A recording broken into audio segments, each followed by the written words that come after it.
ನಮಸ್ಕಾರ ಸ್ನೇಹಿತರೆ, ಇವತ್ತಿನ ವಿಡಿಯೋಲಿ ನಾನು ಅತ್ಯಂತ ಭಯಾನಕ ಮೂವೀಸ್ ಅಲ್ಲಿ ಒಂದಾದ ಹೆರಿಡಿಟರಿ ಮೂವಿಯನ್ನ ಬ್ರೇಕ್ ಡೌನ್ ಮಾಡ್ತೀನಿ.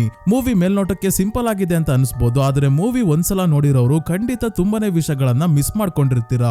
ನಾನು ಅಷ್ಟೇ ಈ ಮೂವಿಯನ್ನ ಮೊದಲೇ ನೋಡಿದ್ದೆ, ಆದ್ರೆ ವಿಡಿಯೋ ಮಾಡಿರ್ಲಿಲ್ಲ. ಯಾಕಂದ್ರೆ ನನಗೆ ಮೂವಿ ಅಷ್ಟೇನು ಗ್ರೇಟ್ ಅಂತ ಅನ್ಸಿರ್ಲಿಲ್ಲ. ಆದ್ರೆ ತುಂಬಾನೇ ಜನ ಕಮೆಂಟ್ಸ್ ಅಲ್ಲಿ ಈ ಮೂವಿಯನ್ನ ಎಕ್ಸ್ಪ್ಲೈನ್ ಮಾಡಿ ಅಂತ ಕೇಳ್ತಿದ್ರಲ್ಲ, ಅದಕ್ಕೆ ಮತ್ತೆ ಮೂವಿ ನೋಡಿದಾಗ ಯಾಕೆ ಈ ಮೂವಿ ಮಾಸ್ಟರ್ ಪೀಸ್ ಅನ್ನೋದು ಗೊತ್ತಾಯ್ತು.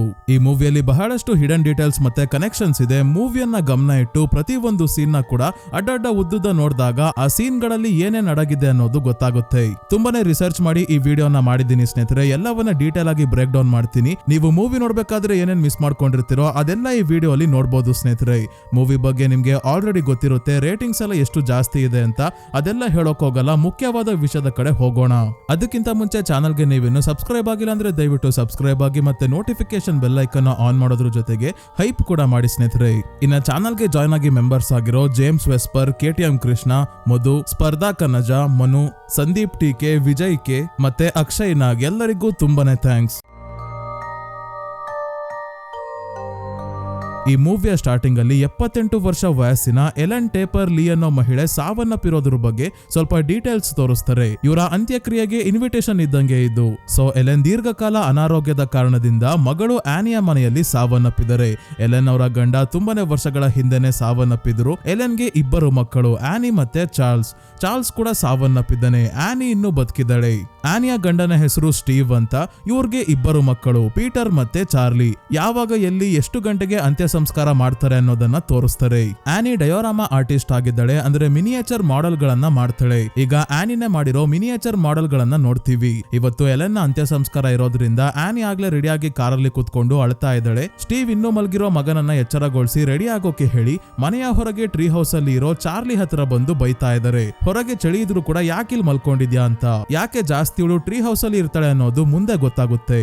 ಸ್ಟೀವ್ ಎಲ್ಲರನ್ನ ಕರ್ಕೊಂಡು ಅಂತ್ಯ ಸಂಸ್ಕಾರಕ್ಕೆ ಬರ್ತಾರೆ. ಆನಿ ಬಂದಿರೋ ಜನರ ಮುಂದೆ ತನ್ನ ತಾಯಿಯ ಬಗ್ಗೆ ಹೇಳ್ಬೇಕಾದ್ರೆ ಯಾರೋ ಗೊತ್ತಿಲ್ಲದೆ ಇರೋರೆಲ್ಲ ಬಂದಿರೋದು ನೋಡಿ ಇವಳೇ ಶಾಕ್ ಆಗಿದ್ದಾಳೆ. ಯಾರಪ್ಪ ಇವರೆಲ್ಲ, ಪರಿಚಯನೇ ಇಲ್ವಲ್ಲ ಅಂತ. ಜೊತೆಗೆ ಎಲೆನ್ ತುಂಬಾನೇ ಸೀಕ್ರೆಟ್ ಮತ್ತೆ ಪ್ರೈವೇಟ್ ಆಗಿರೋ ಮಹಿಳೆ. ಸೀಕ್ರೆಟ್ ಆಗಿ ರಿಚುವಲ್ಸ್ ಅಂದ್ರೆ ಆಚರಣೆ ಎಲ್ಲ ಮಾಡ್ತಾ ಇರ್ತಾರೆ. ಪ್ರೈವೇಟ್ ಫ್ರೆಂಡ್ಸ್ ಇರ್ತಾರೆ, ತುಂಬಾನೇ ಕ್ಲೋಸ್ ಫ್ರೆಂಡ್ಸ್. ಇವರ ಜೊತೆ ಸೇರಿ ಬೇರೆ ಬೇರೆ ರೀತಿ ಆಚರಣೆ ಎಲ್ಲ ಮಾಡ್ತಿರ್ತಾರೆ. ಅಷ್ಟೇ ಅಲ್ಲ, ನಾವು ಗಮನಿಸಬಹುದು ಆನಿಯ ಕತ್ತಲ್ಲಿ ಮತ್ತೆ ಸಾವನ್ನಪ್ಪಿರೋ ಎಲೆನ್ ನ ಕತ್ತಲ್ಲಿ ಒಂದೇ ರೀತಿಯ ಸಿಂಬಲ್ ಇರೋ ನೆಕ್ಲೆಸ್ ಇದೆ. ಏನ್ ಈ ಸಿಂಬಲ್ ಅಂತ ಕೂಡ ಮುಂದೆ ನೋಡೋಣ. ಚಾರ್ಲಿ ಕೊನೆ ಬಾರಿ ತನ್ನ ಅಜ್ಜಿನ ನೋಡ್ಬೇಕಾದ್ರೆ ಇಲ್ಲೇ ಒಬ್ಬ ವ್ಯಕ್ತಿ ನಿಂತ್ಕೊಂಡು ಸ್ಮೈಲ್ ಮಾಡ್ತಾ ನೋಡ್ತಾ ಇದ್ದಾನೆ. ಅಂತ್ಯ ಸಂಸ್ಕಾರದಲ್ಲಿ ಕಿಸಿಯುವಂತದ್ದೇನಾಯ್ತು ಅಂತ ನಮ್ಗೆ ಈಗ್ಲೇ ಗೊತ್ತಾಗಲ್ಲ, ಕ್ಲೈಮ್ಯಾಕ್ಸ್ ಅಲ್ಲಿ ಗೊತ್ತಾಗುತ್ತೆ. ಸ್ನೇಹಿತರೆ, ಮೊದ್ಲಿಂದನೂ ಎಲ್ಲವನ್ನ ಸೂಕ್ಷ್ಮವಾಗಿ ನಾವು ಗಮನಿಸಬೇಕು, ಆಗ ಮಾತ್ರ ಕೊನೆಯಲ್ಲಿ ಎಲ್ಲ ಅರ್ಥ ಆಗೋದು. ಹಾಗಾಗಿ ಈಗ ಹೇಳೋ ಎಲ್ಲಾ ವಿಷಯಗಳನ್ನ ನೆನ್ಪಿಡ್ಕೊಳ್ಳಿ, ಲಾಸ್ಟ್ಗೆ ಎಲ್ಲ ಒಂದಕ್ಕೊಂದು ಕನೆಕ್ಟ್ ಮಾಡ್ತೀನಿ, ಈಸಿಯಾಗಿ ಅರ್ಥ ಆಗುತ್ತೆ. ಈಗ ಚಾರ್ಲಿ ಚಾಕ್ಲೇಟ್ ತಿಂತಾ ಇದ್ದಾಳೆ. ಇವ್ರ ಅಪ್ಪ ಸ್ಟೀವ್ ಬಂದು ಇದರಲ್ಲಿ ನಟ್ಸ್ ಇಲ್ಲ ತಾನೆ ಆಮೇಲೆ ಅಂತ ಕೇಳ್ತಾರೆ. ಯಾಕಂದ್ರೆ ಅವಳಿಗೆ ನಟ್ಸ್ ಅಂದ್ರೆ ಅಲರ್ಜಿ, ತಿಂದ್ರೆ ಉಸಿರಾಡೋಕ್ ಆಗಲ್ಲ. ಬಾದಾಮಿ, ವಾಲ್ನಟ್, ಕಡ್ಲೆಕಾಯಿ ಯಾವ್ದನ್ನು ಕೂಡ ಇವಳು ತಿನ್ನೋ ಹಾಗಿಲ್ಲ. ಸೊ ಅಂತ್ಯ ಸಂಸ್ಕಾರ ಮುಗಿಸ್ಕೊಂಡು ಎಲ್ಲರೂ ಮನೆ ಹತ್ರ ಬರ್ತಾರೆ. ಆದ್ರೆ ಇನ್ನು ಮನೆ ಒಳಗೆ ಬಂದಿಲ್ಲ ಅಂದ್ರೂ ಕೂಡ ಮನೆ ಒಳಗೆ ಯಾರೋ ಓಡಾಡ್ತಿರೋ ಹಾಗೆ ಶಬ್ದ ಕೇಳಿಸ್ತಾ ಇದೆ. ಸ್ವಲ್ಪ ಸೌಂಡ್ ಜಾಸ್ತಿ ಮಾಡಿದ್ರೆ ಕೇಳಿಸುತ್ತೆ ಸ್ನೇಹಿತರೆ. ಮನೆಯಲ್ಲಿ ಇವರು ಸಾಕಿರೋ ನಾಯಿ ಕೂಡ ಇದೆ. ಇದು ಕೂಡ ಓಡಾಡ್ತಿರಲ್ಲ, ಸುಮ್ನೆ ನಿಂತಿರುತ್ತೆ. ಎಲ್ಲರೂ ಮನೆ ಒಳಗೆ ಬಂದು ರೆಸ್ಟ್ ಮಾಡೋಕೆ ಹೋದ್ರೆ ಆನಿ ಮಿನಿಯೇಚರ್ ಮಾಡೆಲ್ ಮಾಡೋಕೆ ಬರ್ತಾಳೆ. ಯಾಕಂದ್ರೆ ಒಂದು ಆರ್ಟ್ ಗ್ಯಾಲರಿಗೋಸ್ಕರ ಇವಳು ಮಾಡೆಲ್ಸ್ ನ ಮಾಡ್ತಿರೋದು. ಅವರಿಗೆ ಟೈಮ್ಗೆ ಸರಿಯಾಗಿ ರೆಡಿ ಮಾಡಿ ಕೊಡ್ಬೇಕಲ್ಲ, ಹಾಗಾಗಿ. ಇದಾದ್ಮೇಲೆ ನಮ್ಗೆ ಗೊತ್ತಾಗುತ್ತೆ ಪೀಟರ್ಗೆ ತನ್ನ ಅಜ್ಜಿ ಎಲೆನ್ ನ ಕಳ್ಕೊಂಡು ಜಾಸ್ತಿ ಏನು ಬೇಜಾರಾಗಿಲ್ಲ. ಅವರ ಜೊತೆ ಕನೆಕ್ಷನ್ ಇರ್ಲಿಲ್ಲ. ಅದೇ ಚಾರ್ಲಿ ಅಂತೂ ತುಂಬಾನೇ ಬೇಜಾರ್ ಮಾಡ್ಕೊಂಡಿದ್ದಾಳೆ, ಆದ್ರೂ ಅಳ್ತಿಲ್ಲ. ಆನಿ ಇವಳಿಗೆ ಸಮಾಧಾನ ಮಾಡೋಕೆ ಬಂದು, ನಿಮ್ಮ ಅಜ್ಜಿ ಅಂದ್ರೆ ನಿನಗೆ ತುಂಬಾನೇ ಇಷ್ಟ ಅಲ್ವಾ, ಅವರು ಅಷ್ಟೇ ನಿನ್ನ ತುಂಬಾನೇ ಇಷ್ಟಪಡ್ತಿದ್ರು. ನನಗೆ ಊಟ ಮಾಡ್ಸೋಕು ಬಿಡ್ತಿರ್ಲಿಲ್ಲ, ಅವರೇ ಊಟ ಮಾಡಿಸ್ಬೇಕಾಗಿತ್ತು, ಹಾಲು ಕುಡಿಸ್ಬೇಕಾಗಿತ್ತು. ಈಗ ಆಗಿದ್ದಾಗೋಯ್ತು, ಒಂದ್ಸಲ ಕಣ್ಣೀರ್ ಹಾಕು, ಮನಸ್ಸಿಗೆ ಸಮಾಧಾನ ಆಗುತ್ತೆ. ನೀನು ಹುಟ್ಟಿದಾಗ್ಲಿಂದ ಒಂದು ಬಾರಿ ಕೂಡ ಹತ್ತಿಲ್ಲ ಅಂತ ಹೇಳ್ತಿದ್ದಾಳೆ. ಮಕ್ಕಳು ಹುಟ್ಟಿದಂಗೆ ನಮ್ಗೆ ಗೊತ್ತಿರೋ ಹಾಗೆ ಅಳ್ತವೆ, ಆದ್ರೆ ಇವಳು ಹುಟ್ಟಿದ ನಂತರ ಕೂಡ ಹತ್ತಿರಲ್ಲ. ಅಷ್ಟೇ ಅಲ್ಲ, ಎಲೆನ್ಗೆ ಚಾರ್ಲಿ ಹುಡುಗಾಗಿ ಹುಟ್ಟಬೇಕಾಗಿತ್ತು ಅಂತ ಆಸೆ ಇರುತ್ತೆ. ಅದಕ್ಕೆ ಹುಡುಗನ ಹೆಸರೇ ಇಟ್ಟಿರೋದು ಚಾರ್ಲಿ ಅಂತ. ಆನಿ ಇವಳಿಗೆ ಸಮಾಧಾನ ಮಾಡ್ಬೇಕಾದ್ರೆ ಗೋಡೆ ಮೇಲೆ ಸಟೋನಿ ಅನ್ನೋ ಪದ ಬರ್ದಿರೋದನ್ನ ನೋಡ್ತಾಳೆ. ಸಟೋನಿ ಅನ್ನೋ ಪದ ನೆಕ್ರೋಮ್ಯಾನ್ಸಿಯಲ್ಲಿ ಯೂಸ್ ಮಾಡ್ತಾರೆ, ಆತ್ಮಗಳ ಜೊತೆ ಕಮ್ಯುನಿಕೇಟ್ ಮಾಡೋಕೆ.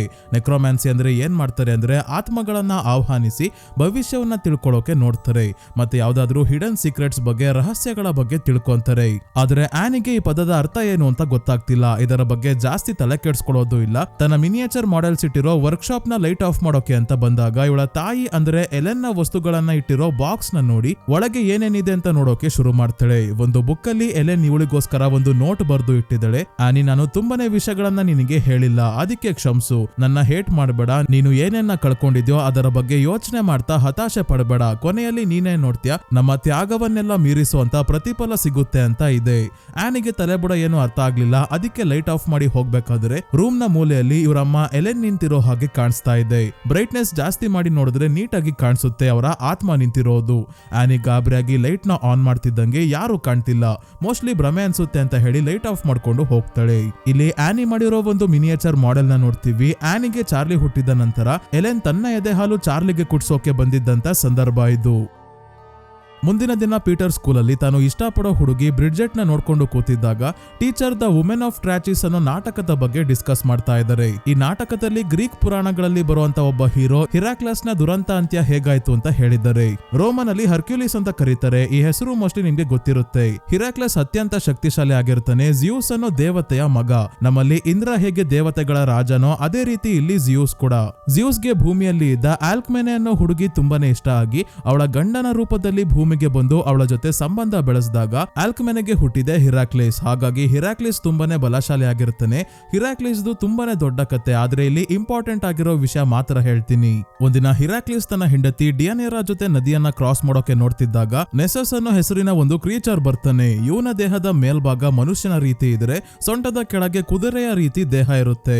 ಇವನಿಗೆ ಡಿಯಾನೇರಾ ಇಷ್ಟ ಆಗಿ ನದಿ ದಾಟೋಕೆ ಸಹಾಯ ಮಾಡೋ ನೆಪದಲ್ಲಿ ಇವಳನ್ನ ಎಳ್ಕೊಂಡು ಹೋಗೋಕೆ ನೋಡಿದಾಗ ಹಿರಾಕ್ಲಿಸ್ ವಿಷದಲ್ಲಿ ಅದಿರೋ ಬಾಣವನ್ನ ಬಿಟ್ಟು ನೆಸಸ್ ನ ಕೊಲ್ತಾನೆ. ನೆಸಸ್ ಸಾಯೋಕ್ಕೂ ಮುಂಚೆ ಹಿರಾಕ್ಲಸ್ ನ ವಿರುದ್ಧ ಸೇಡ್ ತೀರಿಸ್ಕೊಳ್ಳೋಕೆ ಡಿಯಾನೇರಾಗೆ ತನ್ನ ರಕ್ತವನ್ನ ಕೊಟ್ಟು ಇದು ನಿನ್ನ ಮತ್ತೆ ನಿನ್ನ ಗಂಡನ ಪ್ರೀತಿ ಇನ್ನೂ ಹೆಚ್ಚು ಮಾಡುತ್ತೆ, ಅವನು ನಿನ್ನಿಂದ ದೂರ ಆಗ್ತಿದ್ದಾನೆ ಅಂದಾಗ ಇದು ಸಹಾಯ ಮಾಡುತ್ತೆ ಅಂತ ಹೇಳಿ ಇವಳನ್ನ ಯಾಮಾರಿಸ್ತಾನೆ. ಇದನ್ನೇ ನಂಬ್ಕೊಂಡು ರಕ್ತವನ್ನ ತನ್ನ ಬಳಿ ಇಟ್ಕೊಂಡಿರುತ್ತಾಳೆ. ಒಂದಿನ ಹಿರಾಕ್ಲಸ್ಗೆ ಬೇರೆ ಹುಡುಗಿ ಇಷ್ಟ ಆದಾಗ ಎಲ್ಲಿ ತನ್ನಿಂದ ದೂರ ಆಗ್ಬಿಡ್ತಾನೋ ಅಂತ ಡಿಯಾನೇರಾ ಹಿರಾಕ್ಲಸ್ ನ ಬಟ್ಟೆಗೆ ನೆಸಸ್ ನ ರಕ್ತವನ್ನ ಹಚ್ಚಿ ಕೊಡ್ತಾಳೆ. ಹಿರಾಕ್ಲಸ್ ಬಟ್ಟೆ ಹಾಕೊಂತಿದ್ದಂಗೆ ಇವನ ಬಾಣದಿಂದಾನೇ ನೆಸಸ್ ನ ರಕ್ತ ಸೇರಿದ್ದ ವಿಷ ಆಕ್ಟಿವೇಟ್ ಆಗಿ ಇವನ ದೇಹಕ್ಕೆ ಬಟ್ಟೆ ಕಚ್ಕೊಳ್ಳುತ್ತೆ. ಬಟ್ಟೆ ತೆಗೆಯೋಕೆ ನೋಡಿದಾಗ ಚರ್ಮ ಮಾಂಸ ಎಲ್ಲ ಕಿತ್ಕೊಂಡ್ ಬರುತ್ತೆ. ಬಟ್ಟೆ ಮಾತ್ರ ಕೀಳೋಕೆ ಕೊನೆಗೂ ಆಗೋದೇ ಇಲ್ಲ. ಈ ನೋವು ಚಿತ್ರಹಿಂಸೆ ತಡ್ಕೊಳಕಾಗದೆ ಬೆಂಕಿ ಹಚ್ಚಿರೋ ಚಿತೆ ಮೇಲೆ ಮಲಗಿ ಸಾವನ್ನಪ್ತಾನೆ ಹಿರಾಕ್ಲೆಸ್. ಅಂದ್ರೆ ದೇಹ ಸುಟ್ಟೋಗುತ್ತೆ. ಆದ್ರೆ ಜಿಯೂಸ್ ನ ಮಗ ಆಗಿರೋದ್ರಿಂದ ಸಾವಿನ ನಂತರ ದೇವತೆ ಆಗಿ ದೇವತೆಗಳ ವಾಸಸ್ಥಳ ಆಗಿರೋ ಆಲಿಂಪಸ್ಗೆ ಹೋಗ್ತಾನೆ.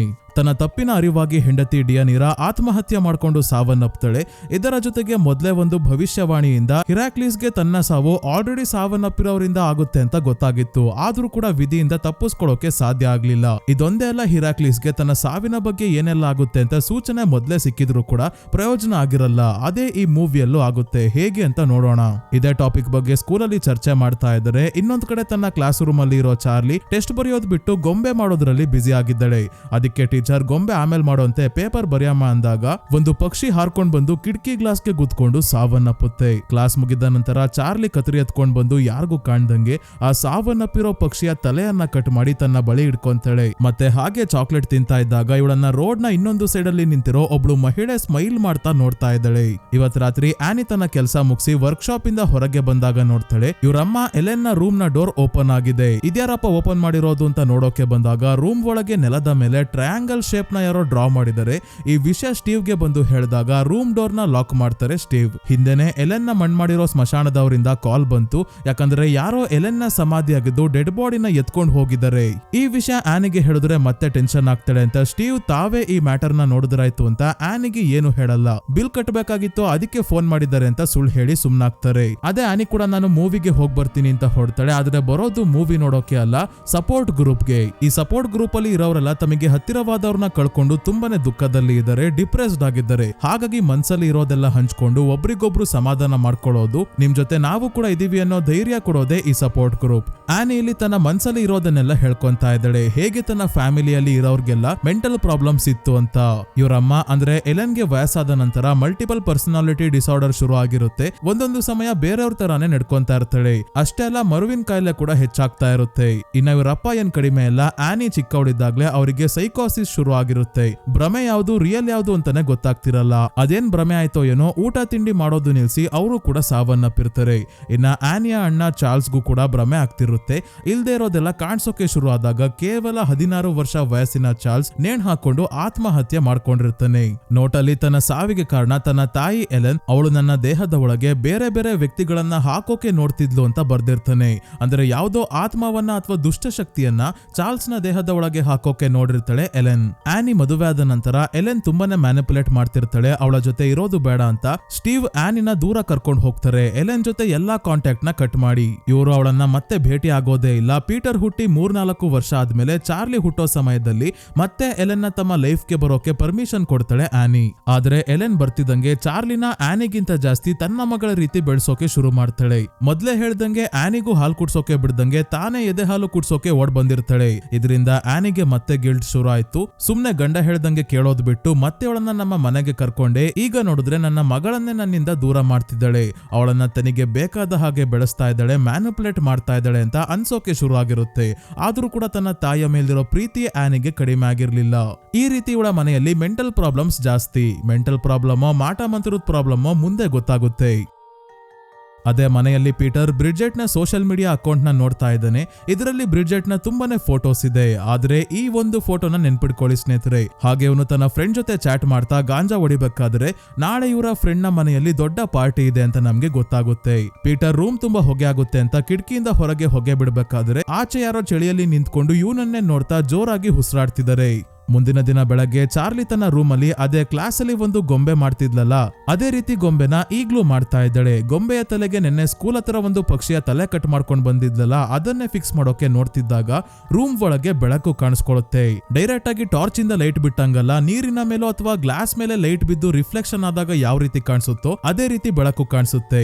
ಆ ಬೆಳಕು ಕಿಟಕಿ ಕಡೆ ಹೋದಾಗ ಕಿಟಕಿಯಿಂದ ಏನನ್ನೋ ನೋಡಿ ಮನೆಯ ಹೊರಗೆ ಹೊರಡ್ತಾಳೆ ಚಾರ್ಲಿ. ಅದೇ ಅನಿತನ ವರ್ಕ್ಶಾಪ್ ಅಲ್ಲಿ ಕೆಲಸ ಮಾಡ್ತಿದ್ದಾಗ ಆರ್ಟ್ ಗ್ಯಾಲರಿ ಅವರು ಕೆಲಸ ಹೇಗ್ ನಡೀತಾ ಇದೆ ಫೋಟೋ ಕಳಿಸಿ ಅಂತ ಹೇಳಿದ್ದಾರೆ. ಅದಕ್ಕೆ ಅವಳು ಫೋಟೋ ತೆಗೆಯೋಕೆ ಮಿನಿಯೇಚರ್ ಮಾಡೆಲ್ಸ್ ನ ಜೋಡಿಸ್ತಿದ್ದಾಗ ಪೀಟರ್ ಬಂದು ಇವತ್ತು ಫ್ರೆಂಡ್ ನ ಮನೆಯಲ್ಲಿ ಸಣ್ಣ ಪಾರ್ಟಿ ಇದೆ, ಸ್ಕೂಲ್ ಅವರೆಲ್ಲ ಬಂದಿರ್ತಾರೆ, ನಾನು ಹೋಗ್ತೀನಿ ಅಂತಾನೆ. ಇದಕ್ಕೆ ಆನಿ ಆಯ್ತು ಹಾಗಾದ್ರೆ ಚಾರ್ಲಿನ ಕೂಡ ಕರ್ಕೊಂಡು ಹೋಗು ಅಂದಾಗ ಚಾರ್ಲಿಯ ರೂಮ್ ಹತ್ರ ಪೀಟರ್ ಬರ್ತಾನೆ. ಆದ್ರೆ ಇಲ್ಲಿ ಚಾರ್ಲಿ ಇಲ್ಲ. ಅವಳು ಹೊರಗೆ ಟ್ರೀ ಹೌಸ್ ಕಡೆಯಿಂದ ನಡ್ಕೊಂಡು ಹೋಗ್ತಾ ಇದ್ದಾಳೆ. ನೆಲದ ಮೇಲೆ ಯಾರೋ ಓಡಾಡಿರೋ ಹೆಜ್ಜೆ ಗುರುತುಗಳನ್ನ ಕೂಡ ನಾವು ನೋಡಬಹುದು. ಇಲ್ಲೇ ದೂರದಲ್ಲಿ ಯಾರೋ ಮಹಿಳೆ ಕೆಳಗೆ ಕೂತಿದ್ದಾಳೆ, ಸುತ್ತ ಬೆಂಕಿ ಹತ್ಕೊಂಡಿದೆ. ಇದನ್ನ ನೋಡಿ ಚಾರ್ಲಿಗೆ ತನ್ನ ಅಜ್ಜಿ ನೆನಪಾದ್ರು. ಯಾಕಂದ್ರೆ ಅಲ್ಲಿ ಕೂತಿರೋ ಮಹಿಳೆಯುಳ ಅಜ್ಜಿ ಎಲೆನ್ ತರನೇ ಇದ್ದಾಳೆ. ಎಲೆನ್ ನ ಸಮಾಧಿಯಾಗಿದ್ದು ಬಾಡಿನ ಎತ್ಕೊಂಡು ಹೋಗಿದ್ದಾರೆ ಅಂತ ಸ್ಟೀವ್ ಗೆ ಕಾಲ್ ಬಂದಿತ್ತು. ಮೋಸ್ಟ್ಲಿ ಇಲ್ಲಿ ಇರೋದು ಅವಳ ಡೆಡ್ ಬಾಡಿನೇ ಇರ್ಬೋದು.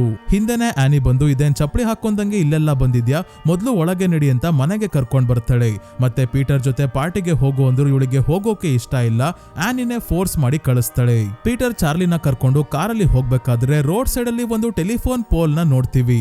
ಈ ಪೋಲ್ ಮೇಲೆ ಒಂದು ಸಿಂಬಲ್ ಇದೆ. ಸೇಮ್ ಇದೇ ರೀತಿ ಸಿಂಬಲ್ ಇರೋ ನೆಕ್ಲೆಸ್ ಆನಿ ಮತ್ತೆ ಎಲೆನ್ ಹತ್ರ ಇದ್ದಿದ್ದು ಈಗ್ಲೂ ಆನಿ ಹತ್ರ ಇದೆ. ಕೊನೆಗೂ ಪೀಟರ್ ಮತ್ತೆ ಚಾರ್ಲಿ ಪೀಟರ್ ನ ಫ್ರೆಂಡ್ ಮನೆಗೆ ಬರ್ತಾರೆ. ಪಾರ್ಟಿ ನಡೀತಾ ಇದೆ. ಇಲ್ಲೇ ಬ್ರಿಡ್ಜೆಟ್ ಇರೋದನ್ನ ನೋಡಿ ಪೀಟರ್ ಇವಳನ್ನ ಮಾತಾಡಿಸ್ತಾನೆ. ಮತ್ತೆ ನನ್ನ ಹತ್ರ ಗಾಂಜಾ ಇದೆ ಬರ್ತೀಯಾ ಅಂದಾಗ ಆಯ್ತು ಬಾ ಅಂತ ಬ್ರಿಡ್ಜೆಟ್ ಹೇಳಿ ಇವನನ್ನ ರೂಮ್ ಗೆ ಕರ್ಕೊಂಡು ಹೊಡ್ತಾಳೆ. ಚಾರ್ಲಿ ಕೂಡ ಹಿಂದೆನೆ ಬರ್ತಿದ್ದಾಳೆ. ಅದಕ್ಕೆ ಪೀಟರ್ ನೀನು ಇಲ್ಲೇ ಇರು, ಅಲ್ಲಿ ನೋಡು ಚಾಕ್ಲೇಟ್ ಕೇಕ್ ಕೊಡ್ತಿದ್ದಾರೆ, ಕೇಕ್ ತಿಂತಾ ಇರುವ ನಿಮಿಷ ಬರ್ತೀನಿ ಅಂತ ಹೇಳಿ ಹೋದಾಗ ಚಾರ್ಲಿ ಕೇಕ್ ಇಸ್ಕೊಂಡು ತಿಂತಾಳೆ. ಆದ್ರೆ ಪ್ರಾಬ್ಲಮ್ ಏನಾಯ್ತು ಅಂದ್ರೆ ಕೇಕ್ ಅಲ್ಲಿ ವಾಲ್ನಟ್ ಹಾಕಿದ್ರು. ನಟ್ಸ್ ಅಂದ್ರೆ ಮೊದ್ಲೇ ಚಾರ್ಲಿಗೆ ಅಲರ್ಜಿ, ಅದಕ್ಕೆ ಈಗ ಉಸಿರಾಡೋಕ್ ಆಗ್ತಿಲ್ಲ. ಅದೇ ಪೀಟರ್ ಬ್ರಿಡ್ಜೆಟ್ ಜೊತೆ ರೂಮ್ ಗೆ ಬಂದಾಗ ಇಲ್ಲಿ ಇನ್ನ ಇಬ್ರು ಕುತ್ಕೊಂಡು ಹಳೆ ಮೂವಿನೋ ಅಥವಾ ಟಿವಿ ಶೋನೋ ನೋಡ್ತಾ ಇದ್ದಾರೆ. ಗಿಲಟಿನ್ ಇಂದ ಯಾರ್ದೋ ತಲೆ ಕಟ್ ಮಾಡ್ತಿರೋ ಸೀನ್ ಬರ್ತಾ ಇದೆ. ಗಿಲಟಿನ್ ಅಂದ್ರೆ ಅದೇ ಸ್ನೇಹಿತರೆ, ಕೆಳಗೆ ತೂತುದೊಳಗೆ ತಲೆ ಹಾಕಿ ಕುತ್ಕೊಳ್ಳೋಕೆ ಹೇಳ್ತಾರೆ.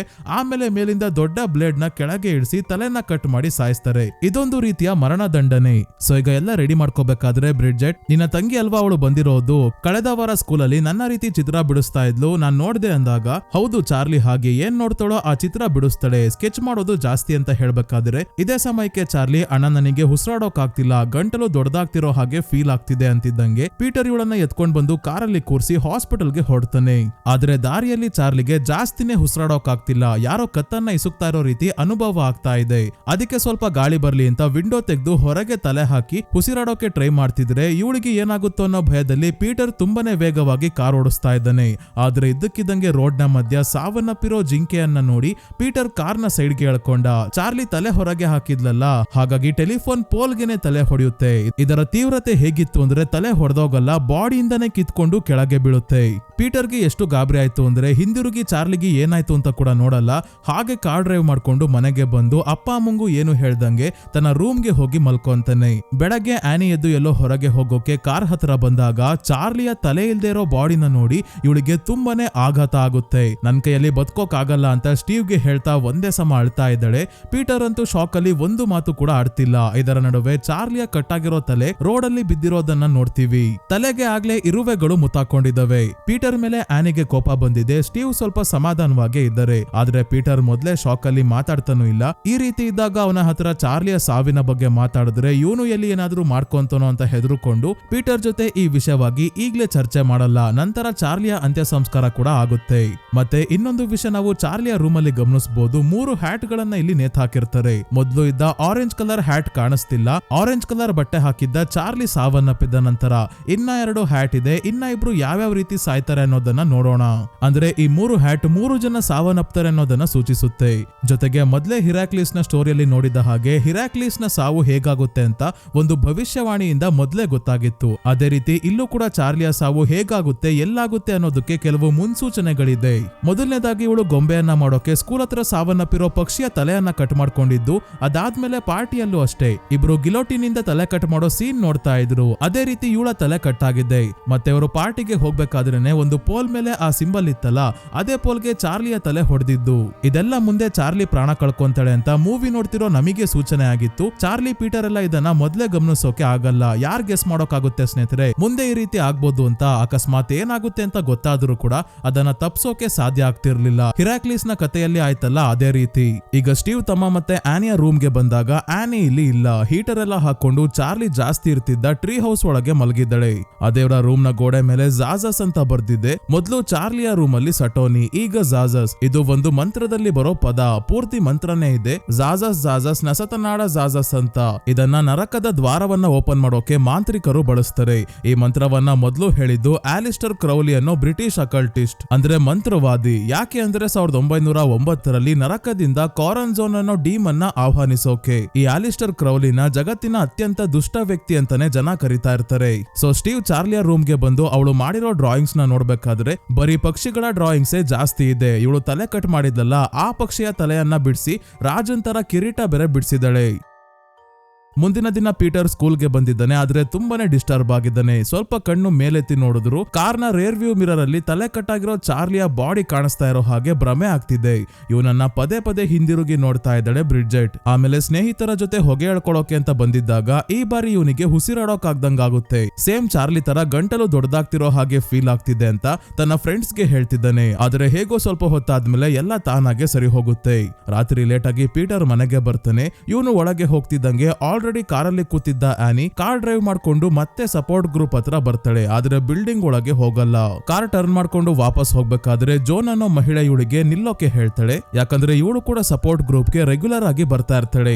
ಜೋನ್ ನ ಮಗ ಮತ್ತೆ ಮೊಮ್ಮಗ ಇಬ್ರು ನೀರಲ್ಲಿ ಮುಳುಗಿ ಸಾವನ್ನಪ್ಪಿದ್ದಾರೆ. ಅದಕ್ಕೆ ಇವಳು ಇಲ್ಲಿಗೆ ಬರ್ತಿರೋದು. ಇವಳು ಆನಿಗೆ ಏನಾದ್ರೂ ಮಾತಾಡ್ಬೇಕು ಅಂತ ಅನ್ಸಿದ್ರೆ ನನ್ನ ಜೊತೆ ಮಾತಾಡ್ಬೋದು ನೀವು ಅಂತ ಹೇಳಿ ಫೋನ್ ನಂಬರ್ ನ ಆನಿಗೆ ಕೊಡ್ತಾಳೆ ಜೋನ್. ಆನಿ ಸೀದಾ ಮನೆಗೆ ಬಂದು ಗಂಡ ಸ್ಟೀವ್ಗೆ ಮತ್ತೆ ಮೂವಿಗೆ ಹೋಗಿದ್ದೆ ಅಂತ ಸುಳ್ಳು ಹೇಳಿ ರೂಮ್ ಅಲ್ಲಿ ಮಲಗ್ತಾಳೆ. ಆದ್ರೆ ಆಮೇಲೆ ನಿದ್ದೆ ಬರ್ಲಿಲ್ಲ ಅಂತ ಮತ್ತೆ ಚಾರ್ಲಿಯ ಟ್ರೀ ಹೌಸ್ ಗೆ ಹೋಗಿ ಮಲ್ಕೊಂತಾಳೆ. ಮುಂದಿನ ದಿನ ಇವರ ಮನೆಗೆ ತುಂಬಾನೇ ಪೋಸ್ಟ್ ಎಲ್ಲ ಬಂದಿದೆ. ಇದರ ಮೇಲೆ ಸಿಯಾನ್ಸ್ ಗೆ ಸಂಬಂಧಪಟ್ಟ ಪಾಂಫ್ಲೆಟ್ ನ ಯಾರೋ ಇಟ್ಟು ಹೋಗ್ತಾರೆ.